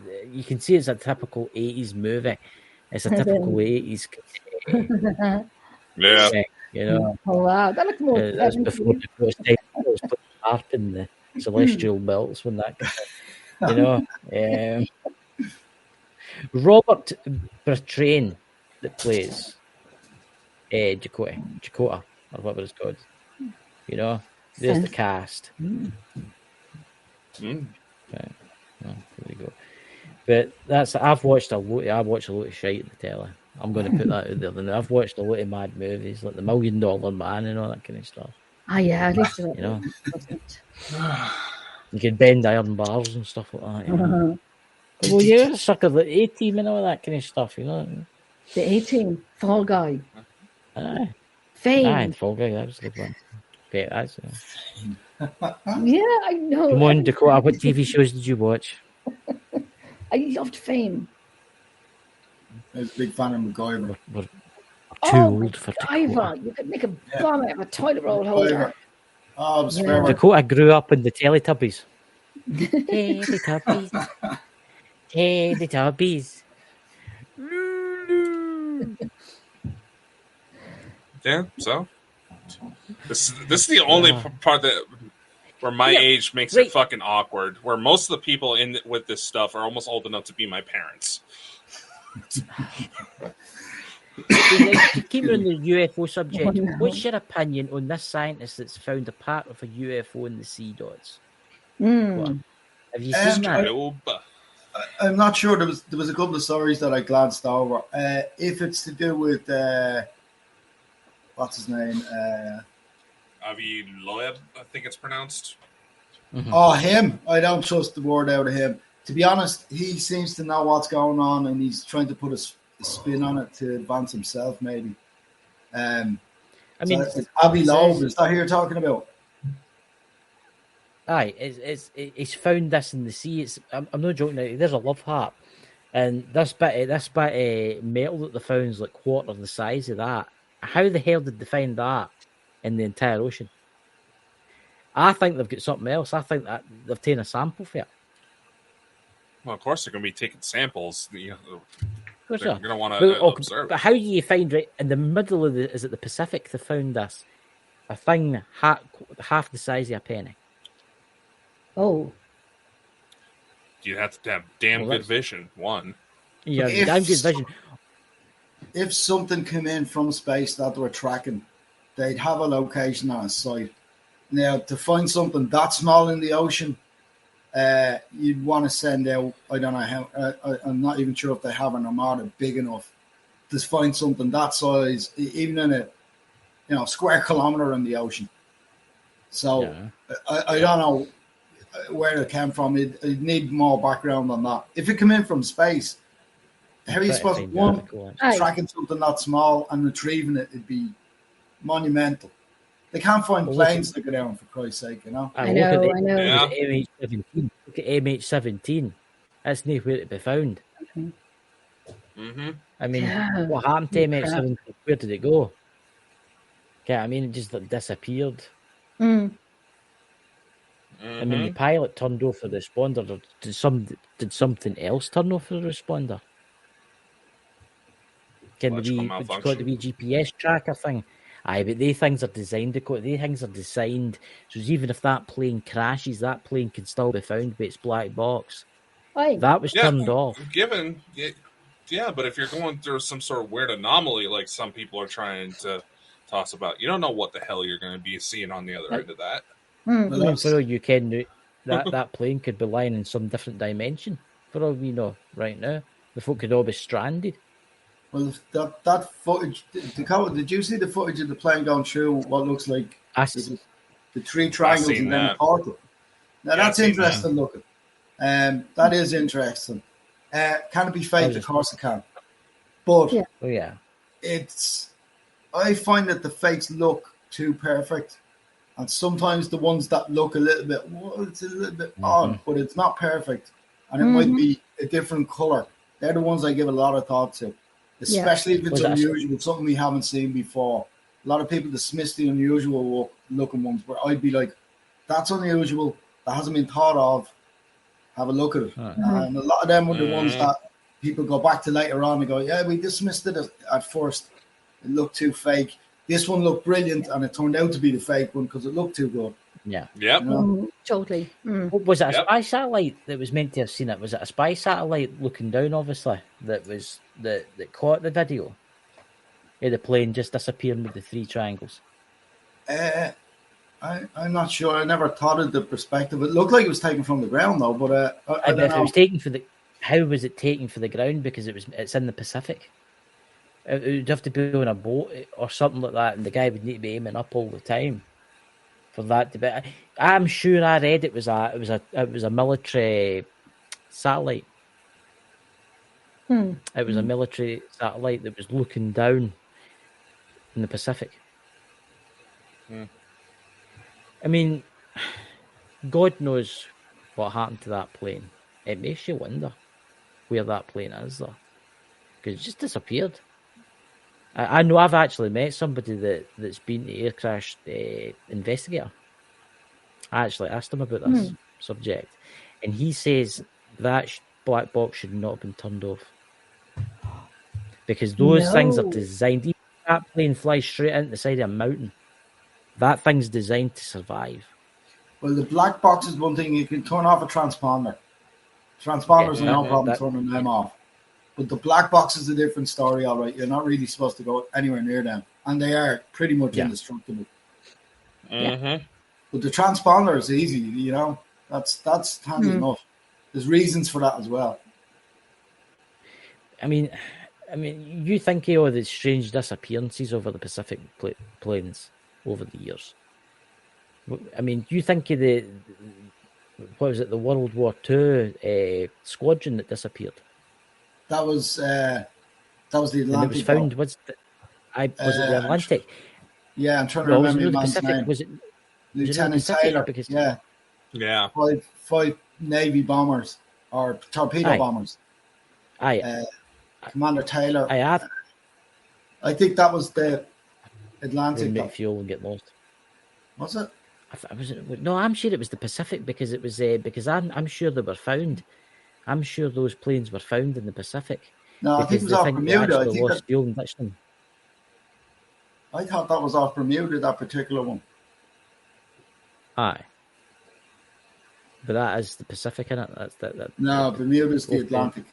Bermuda Triangle is the Atlantic. You sure? Yeah. Or is it Miami, right. You know, the triangle there. That's right, sorry. The interesting thing about the Pacific is Lemuria is there. Okay. Atlantis is the Atlantic. And then you have Lemuria, which was bigger, which was it seemed to be a bigger landmass. So there it's there. It's Flight 19. Flight 19, that's it. Designated group of General Motors TB Avenger torpedo bombers that disappeared over Bermuda Triangle on December the 5th, 1945, after losing contact during the United States Navy overwater navigation training flight, Naval Air Station in Fort Lauderdale, Florida. Number of deaths 27. But I'm sure they found them or something. I'm sure they found some of the wreckage. They found a couple. See, they could have just got lost. There might have been a weird magnetic anomalies that's made all their compasses go weird. They've ran out of fuel and they've had to ditch them. Of course, then there was it what was the woman pilot that disappeared? What was her name? Earhart. She disappeared. No. Yeah. That's somewhere we need to go. We need to go to the, what do you call it, the Bermuda Triangle. Who wants to go in a boat in the Bermuda Triangle? Me. Yeah. Coming to Dakota. Let's go. I'm down. Let's go. Let's go. What could possibly go wrong? I'd like to go in that. You know that movie Cocoon.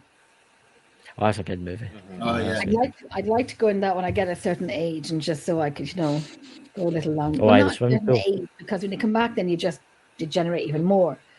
But that movie Cocoon now, so when I come back, say about 40 years now, and I meet my old friends, they're all in walkers, whatever, and think, Jenny, you're looking great. You're looking up great. I'm looking forward to these pods that are meant to be bringing out. I keep hearing the Lady's channel and everybody else's channel. They keep talking about these pods that they're bringing out. When these pods coming out, Dakota? When we're getting these new pods, it's got to turn me into like a 20-year-old again. That's already saying that they can't be. They can't specifically say dates. They can't specifically say dates either, but the handover of any technology like that, they won't give it to us until the people that are in power now at the moment will just corrupt that type of technology and try and make money out of it or do whatever. Yeah. So they're not going to hand it to anybody until literally the people stand up and just abolish the government and stand up for themselves. Then they'll turn around and go, yeah, look, most of this is yours anyway because your own secret space program has been withholding this from you, So it is your birthright. It's not as if it's a gift from them. This is stuff that was developed 70 years ago and just withheld. I've seen that. Yeah. I've seen quite a lot of online and stuff going on about these pods and stuff. But I wonder how many times you can use these pods, because they're bound to be like a limit to how long you can use them, because obviously you'll live to a certain age. Depends and then you can't keep using them hour again. Depend on certain models, I would imagine.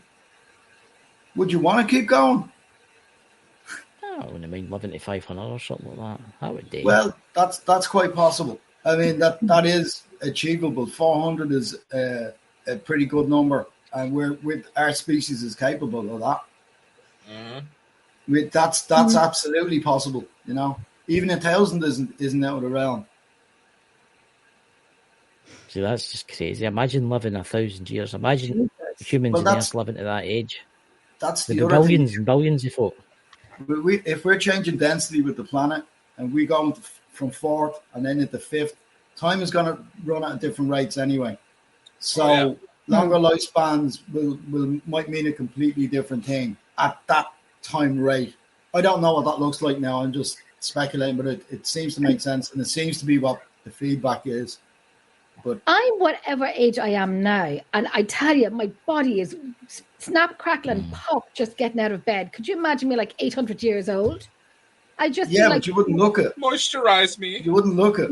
You wouldn't feel it. That's it. I forgot about that. Oh, I forgot about that. I'm awful about that. Alex Collier was saying that about the youth, the Andromedan youth. He said it's hard to tell.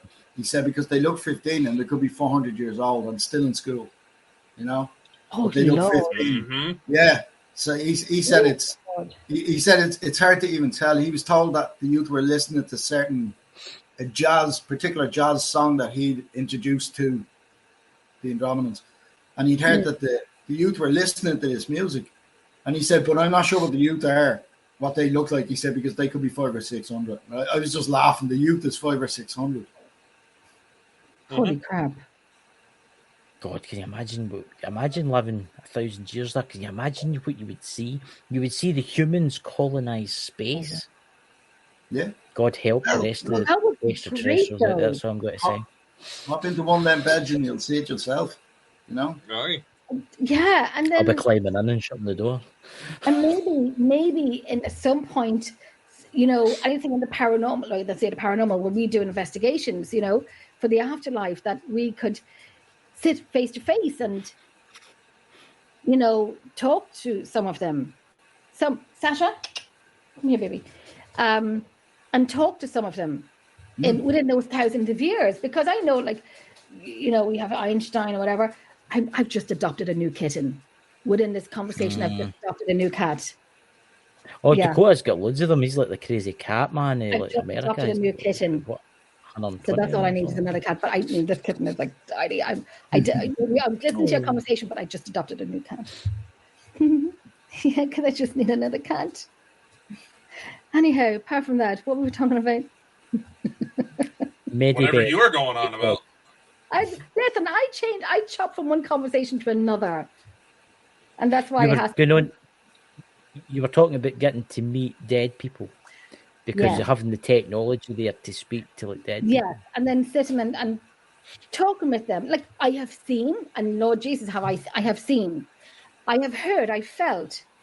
You know, I'd like to sit and have a proper conversation with one of them, with any of them. Would be nice. Have you? Dakota's getting a contact from beyond. I got a weird ringing in my ear just before Dakota started looking about. I started to get a weird kind of like ringing in my ears. And then he started looking about. There's a lot. No, Ben, that's what's actually going on, man. I got lights flashing right now, and there's no light source. I can see in the back of your light flashing there, yeah. Yeah. Yeah, but that's just there's nothing outside that should be causing that. The Andromedans are coming to get you. That's a kid's taking a ship out for the test drive again. That wouldn't surprise me. Your kids. You'll get a phone call tonight, Dad. You'll get a phone call tonight after two of them. Dad, we've had an accident. We're in Area 51. But we crashed in Roswell, New Mexico, into a barn, and there's all these people in suits surrounding the ship. What should we do? I thought about shoot them all. Take them all out. Wait until you see the speeding fine from the toll bridge. Right? I would love to do that. See if I met an alien, I would love to say to them, go do us a favour and go past the speed camera as fast as possible. Yeah, and give your middle finger up in the back of it. Catch me now. And then you get in the post audio, like, just take a time. Going so fucking fast that the camera registers movement, but it pings some poor bastard that was like right on by it. Yeah, some pensioner walking by. Hi. I bet Dakota dreads that getting the message for Beyond to his wife for Beyond. Listen, Dakota, we've lost the kids. We've lost the kids. We've took the ship out without permission. Causing that? That's bugging Oh me. my God. It's like ominous red light blinking, and I have nothing here. It's just like a red blanket over the window. I did see that. He's flashing kind of red, didn't I? You noticed that? What the hell is causing that? That's the aliens. That's them using their infrared probing technology. Dance party. Oh gosh. Are you there? Are you there? Come to us. He'll disappear, then he'll dematerialize, and we'll just go up. I'm gonna have tempted to set up a fucking security system to watch me sleep at night. I fancied doing that, right? And again, you've said in the past, Dakota, that you should maybe leave like a voice recorder sitting next to your bed. But do you want to do that? Do you want to do that? Because if you hear something... Because the worst case scenario is that you're going to find out the weird shit you say when you're sleep talking. Yeah, that's it, yeah. Or how much you actually do for it. I did it before. And there was voices there. But then I have dogs. Oh, I know they are. But my house has been very quiet recently. It's been quiet. It has been quiet. But I know you can hear the dogs walking around because they sleep in my room and whatnot. But you could hear conversations, or you could hear whisper, but you cannot make out what's being said. Was it me talking in my sleep? I don't know. I mean, the voices were different. I don't know. I mean, I live beside the Boyne River, for crying out loud. I live on a hill up beside the Boyne River. You know, you'll get a million things in this land. A million things. It looks like a house. It is a house. But what's underneath my feet? So it doesn't bother me. If it's anything, it doesn't bother me. I've got one rule: I don't do any ghost hunting in my house. I do. I know I've got a ghost in my house. No, I've got one. I can't. He's probably hanging about as we speak. He's probably watching this show. He's probably starting to hunt me. He's probably somewhere about, because he does that. That's what he's like. And he mopes about the place. You see him? I seen him the other night, standing at the top of the stairs. I don't know why he does that. I don't know why he just stands there at the top of the stairs. I don't know why he kind of day stuff in the house to the hoovering when we're on beds or something like that. You know what I mean? You just mope about. Right. I mean, No free lodger. I know. Yeah. I locked myself out of the house. Could the fucking ghost just unlock the door so I can get in? I always say in the wintertime, put the heating on, put the kettle on, make my coffee, or just have the kettle on so it's ready. make got some tea. Or just put the heating on in the wintertime and just, you know, have it all done. You're living rent free in my house. Now I don't feel like he's here anymore. I don't feel like he's here anymore. Dots. He was. Yeah. He's went to see dots. It was covers up to his chin the night looking around about him. But I know I did the spirit box in my house a few months ago. Oh my God. And I have the recorder on. When I do the spirit box at the cultist box, I have the recorder on. And my daughter was with me and she believes in it, but she doesn't really. But the minute she could hear things coming out and be played back on the recorder, she was like, yeah, shut up. And I'm like, it's real. It's real. Yeah. But she does believe, but when you really hear it and you validate it in some way, sent the form, then she's a little bit, and she's 19, but then she's a little bit, Some of the files you've showed me, Jenny, are absolutely amazing. You show Dots and Dakota them. The one where it goes, what was it you said again? You're in the museum and it went, yes. Yes, we were playing voice. Dots, the Millmount Museum? Yeah. Yeah, so that was our location for about 6 years. And we were the only team to do it. So no other teams were coming in to contaminate it and bring stuff into it. Or, we work we work our way of working. And so we'd go there a few times, a month, 2 months, 3 months, all the time for the last 6 years. So we were downstairs and we had the whiskey poured out for the men. We had a deck of cards and whatnot. And I was asking, do you want to play a game of cards? And so we were setting up, Alan was setting up and whatnot, and I'm standing there in front of the camera, and we were doing a live, and we couldn't hear this at the time. Yeah. And so I said, do you want me to set up the cards to play a game of cards? Do you want a game? I'll ask you one more time, do you want to play a game of cards? And we didn't hear this because you can hear me talking afterwards, and you can hear a man saying, yes. I'll send you on that, because I sent it on to Rick McIntyre last night. He wanted to see it, so I sent it on to Rick last night after the show. So I'll send it on to you later, Dots, if you want to have a listen to it. Yeah, perfect. But it's like you'll know that location it's amazing. It's a fantastic location. It really is one of the best locations. And at the time, I used to go there on school tours, and little did I know what I would have been doing in that location for the last 6 years was to investigate it and getting to know most of the people in that museum. It's a lot. And I always say, people would say to me, Jenny, when you go live from the same place all the time, people are going to get bored. And I'm like, we obviously work differently. His team and my team, we work differently. He's for the numbers and I'm for quality of what we get. So if there's two people watching, I know these two people personally, and they watch every time. I've had many people come over from, say London and America, and I bring them. They want to go to the museum because we always do live from the museum. So when I bring them to the museum, they're actually in the building, what they've watched on lives all the time. They get to know the place from the lives that we've done. And you get to know the people that's in that museum for the last, and people get bored watching. But like I said, it's for quantity. No, it's quality, isn't it? Yeah, that's weird that Dakota just get those wrong. That's so weird. one source. Do you know that is so weird? Because I was actually thinking that before Dakota posted that. That is so weird. I was sitting thinking, is it Morse code? The That is flashing so weird. lights. That They're Oh. at different intervals. It's like it almost looks like someone's trying Morse code.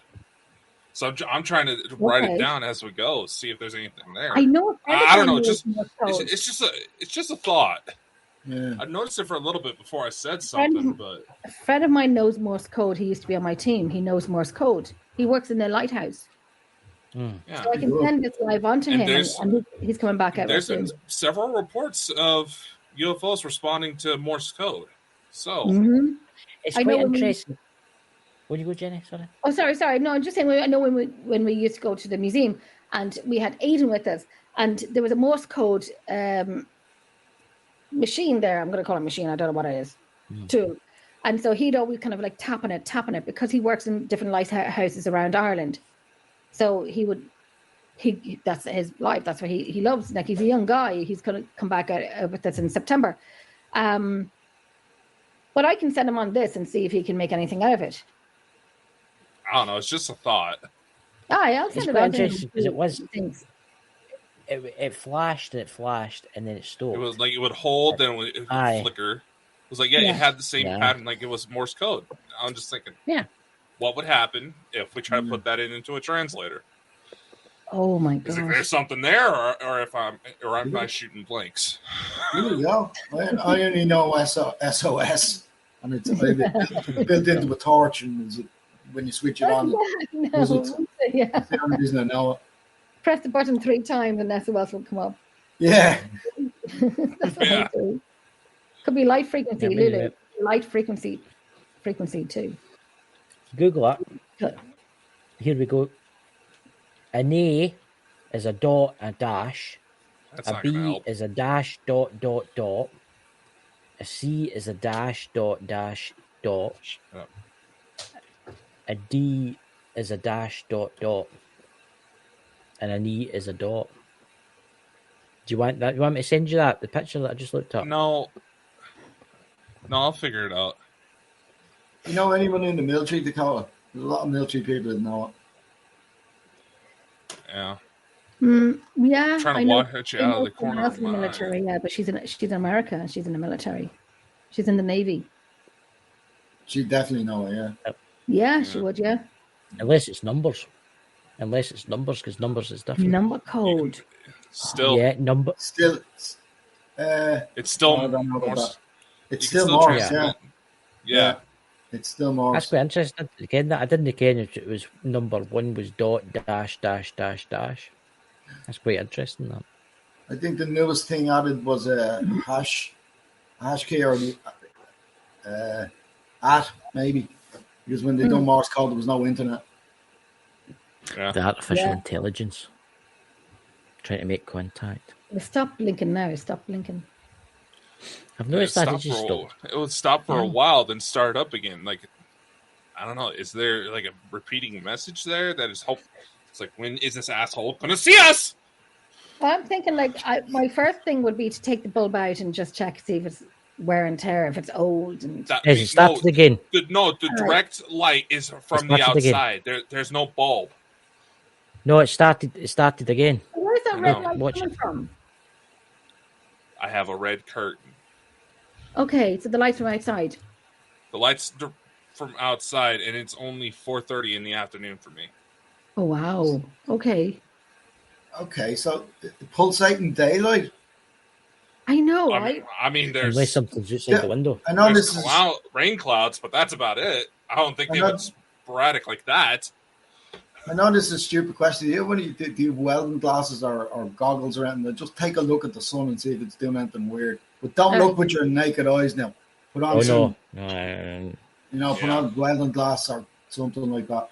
Mhm. I have some old eclipse glasses lying around here somewhere. Yeah, so don't look with your naked eye, obviously. I don't.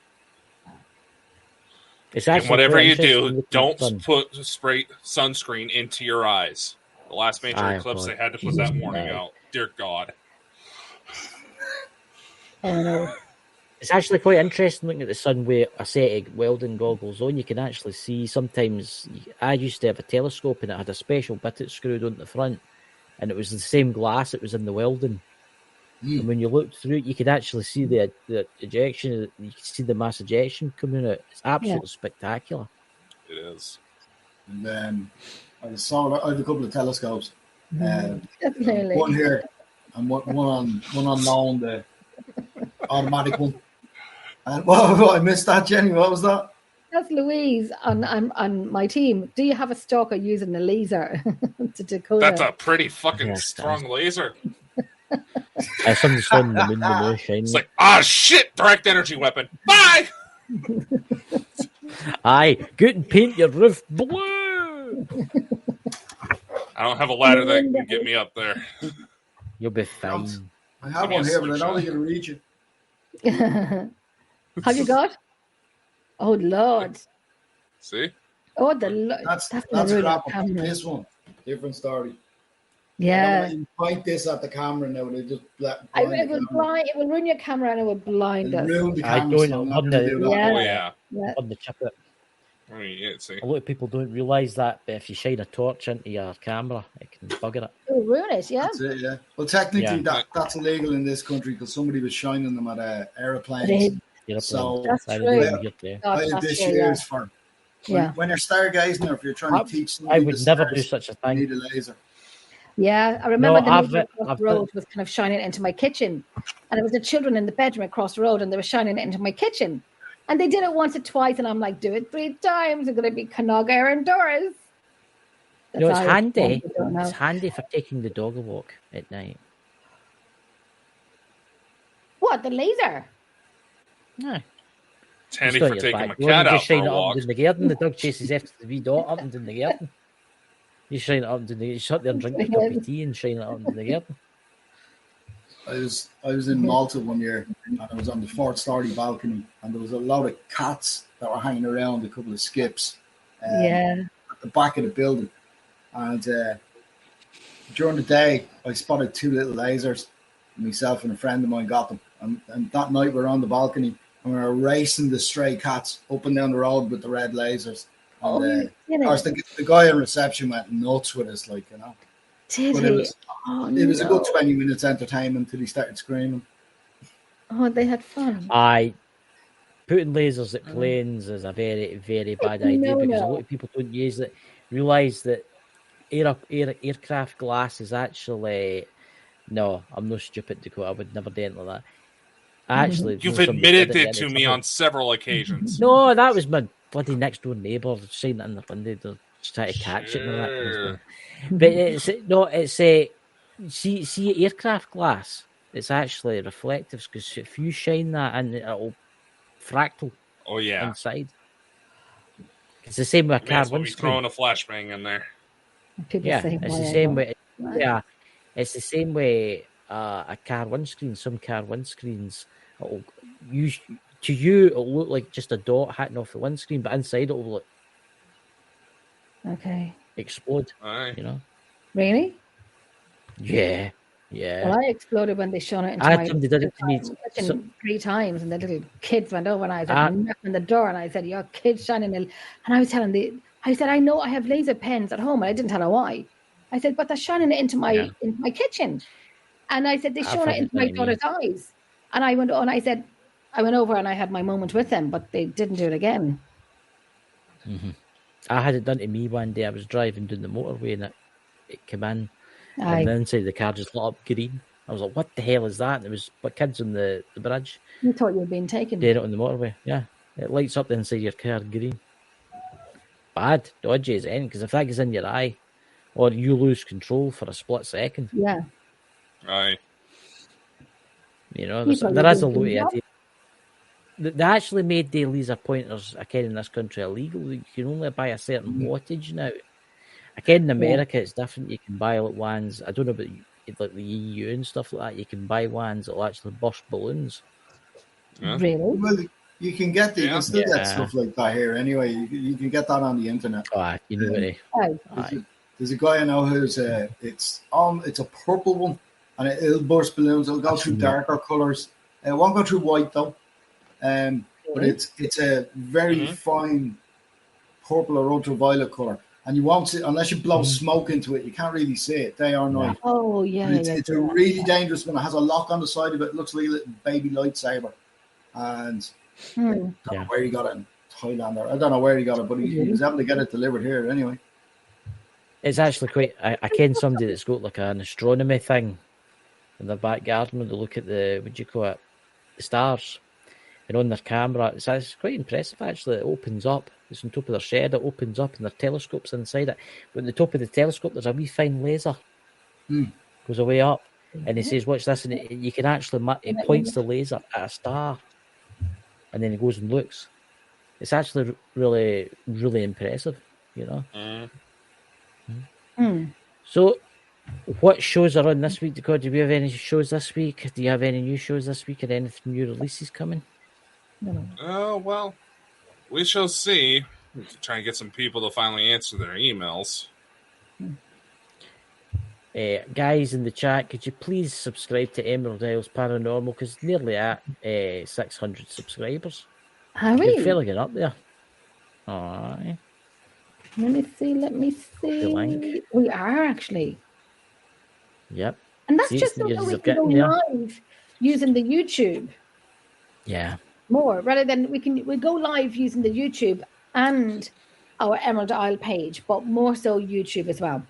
That more people can watch it, if that makes sense. Thank you for doing that. Thank you. I know there's a lot of UF people in here tonight, and there's a lot of lurkers and stuff like that don't really speak.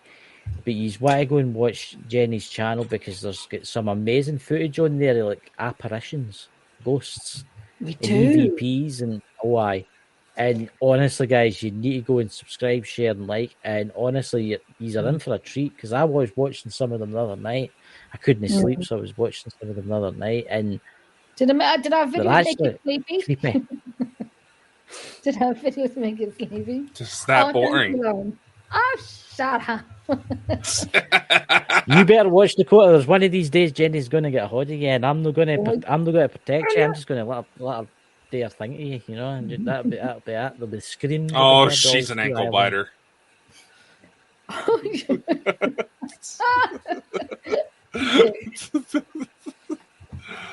There you go. There's Lawrence Cantwell. Just subscribe to your channel, Jenny. Thank you, Lauren. Thank you so much. And I tell you, any of our work that goes up, any from Lep Castle, from Jack the Ripper tour, from the Drogheda Museum Millmount, like I was saying to you earlier on, it's not kind of the little thing we get, we put it up. Louise dissects the crap out of it. And if we don't get it and we can't, we'd have to look at it 2 or 3 times. It doesn't go up, including the audio work. It has to be what we would be happy with. So everything that goes up, that's what I will say about Emerald Isle, is that our work is clean.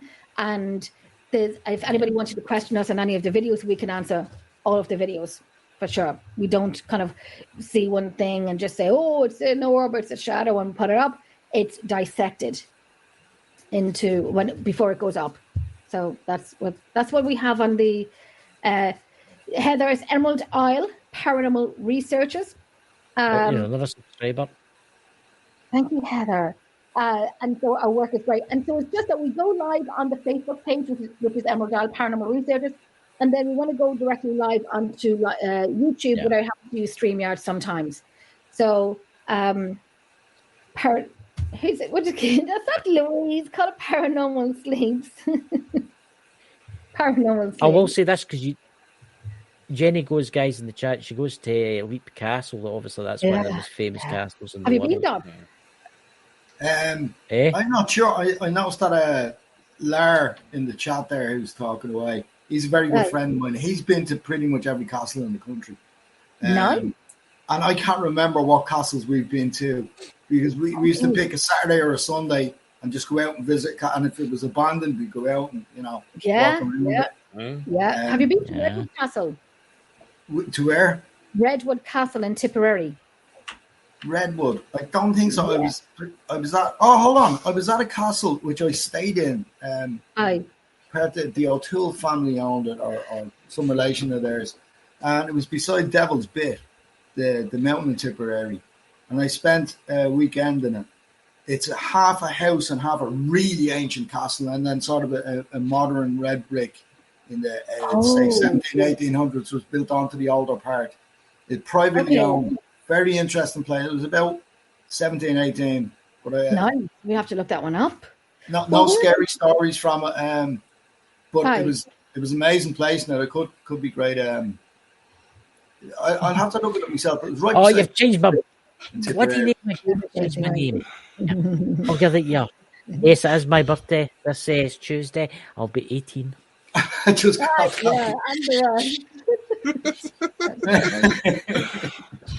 birthday, Ranky. Again, I can't be arsed changing it. I'm just going to leave it. Well, myself and my team are going to Redwood Castle and Leap Castle.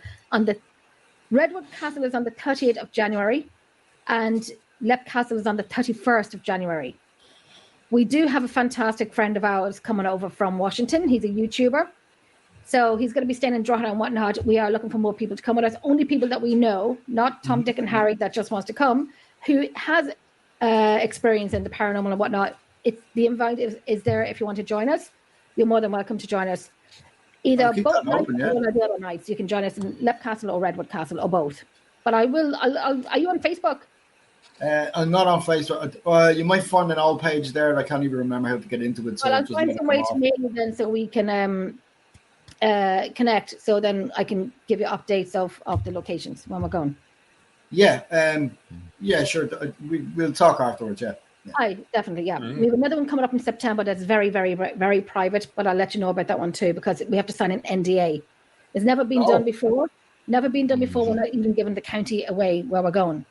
There's 3 locations in the one county that we've never done before. We have to sign an NDA, so I'll let you know about that one too because we're looking for people that we know. When you go to Leap Castle, I think you should take Dakota and put him in that special room in Leap Castle. In the oubliette. Oh, yeah. There's one way in and there'll be one way out in a cart. You're wanting me to mess around with your girlfriend? No. I'm saying you'll be in there. No. I'm not saying about me. I'll be outside with Jenny. You'll be in there going, let me out, Chris. I'm sorry. I can't hear anything. You try to claim you're into, yet you probably don't even have the bollocks to actually fall through. I'll have you know, I'm quite the oldest in the field, you know. Oh, thank you for the happy birthday. See, I'll be 42 on Tuesday. I might be going out to a Chinese buffet this week. All you can eat. Yeah, I'll need a UFO to bring me home. Just beam you know, there's a size limit, right? I'll be fine, but we managed to pick you up. It must have like 5 nuclear reactors keeping the thing going, so it must be fine. I know I couldn't help myself there. So, Jenny's actually got a special show on this Friday coming. Friday night. Before we end the show. Yes, it's Friday night because Good Squad Scotland's no live. Team against team. Yes. Yep. Ghost Squad Scotland against Emerald Isles Paranormal Researchers. We're doing a trivia. We're doing a quiz. We're doing a trivia quiz.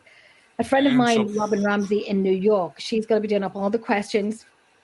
And we have to have a buzzer. So whatever buzzer you have, just take them with you. Anybody who's watching, please do not put the answers in the comments. No. But then how is Chris supposed to be able to answer anything? I don't know. Because I've got brains, Dakota, something that you don't have. Go on, Drogheda. Yes, Lawrence. Go on, Drogheda. Yay. I tell you. And it's Emerald Isle Paranormal Research. It's against. Oh, it should be Shadow Whispers again in the night against Ghost Squad Scotland. Or either or. Anyway, we're going to do the post drop. I'm going to do the post drop tonight. But anyhow, so Robin Ramsey, a friend of mine in New York, she's going to come up with all the questions. So the questions are going to be about everything and anything, as long as it's not too scientific, because she's got the brain of Einstein. So anything goes. But we all have to put away our iPads, tablets, phones, cover the conversation chat. Robin, I'll make sure mine's off. I can turn it off. I can show it at the side of the screen until it's off. Ladies and gentlemen, you have we'll to also actually be hosting a fundraiser. You know what I mean? A fundraiser for Christopher's funeral, as he will not likely survive that. without his Like, trusty oh iPads. dear, I need to blow my nose. I'm just going to mute the mic. Hey, Siri, So what date did yes, such and such Lulu, happen? good luck to us, Lodge. So even though she's a friend, even though Robin is a good friend of mine, I am not going to know any of the questions. So it's going to be a bit of fun, a bit of banter. Instead of something serious all the time, it's going to be a bit of fun, a bit of banter. And I don't know what to do.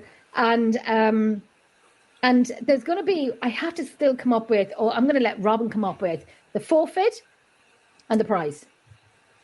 Yeah. Yes. Yes. Rest in peace, Chris. Rest in peace. Well, do you know something? If my team loses, I am nominating Dakota as a good friend to go bungee jumping in my place. Yay. I would love to do that, but I'm too big.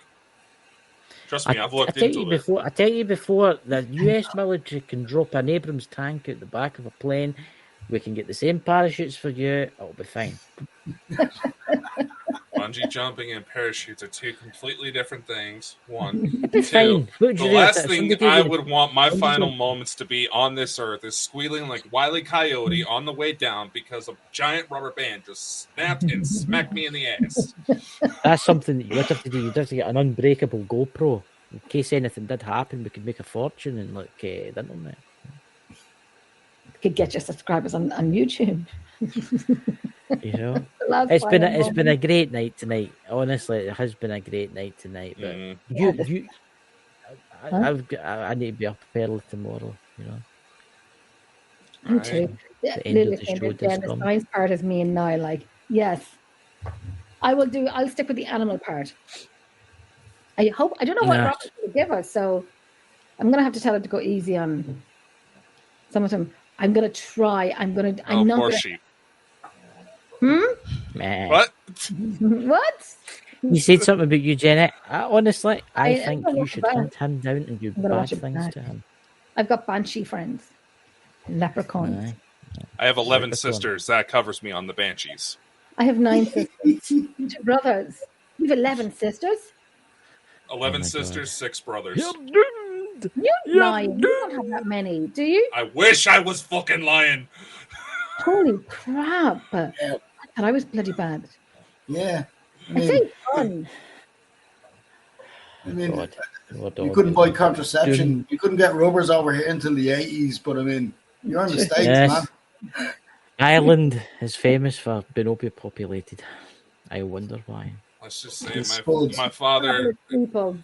my father had a very good 1995. 1996 as his kids started popping out. We sure did. Oh, God. Well, and trust me, I wish I was joking about this. So, ladies and gentlemen, on that happy note, and you've just learned about contraceptives in Ireland and stuff like that, I hope you take that in. You never know, you might be asked the question when you might be on Who Wants to Be a Millionaire. Listen, it could be and they ask the question. Friday night. At least I'll know it's the 80s now. It's the 80s in Ireland, yeah. Is it just me or is Jen's shirt changing color? No, I think it's no. It would flash like it would look blue for a second. It looked light green. Yeah. Did it go blue? Did you say blue? Yes, I'm not joking. It's the wizard. No. Well, Chris, at least you know your girlfriend's safe. I'll be fine. I'll be fine. Nothing will happen to Jenny, because if anything happens to Jenny, I'm going to blame you, Dakota. See? Yeah. Just like my sisters. Mm-hmm. So on that happy note, ladies and gentlemen, we will see you next Saturday or next Sunday. And no doubt Dakota will tell us about strange things that's happened to him. Yes. This week. Probably not. But we'll see if I make it to next week. Thank you, everybody, for coming. And remember, subscribe to Emerald Isles Paranormal. And let's get them to 1,000 subscribers by Christmas. Yes, and then we'll give you a Christmas surprise. Bye. Unfortunately, that's all the time we have for today, ladies and gentlemen. Be sure to like, follow, and subscribe anywhere you see Bald and Bonkers for even more insanity. Be sure to spread the love to the Bald and Bonkers boys' other endeavors. And a special thank you to our audience, guests, and everyone else who helps make this crazy ride happen. Amazing things are ahead. Learn more by visiting www.baldandbonkers.net. See you next time. Much love and take care.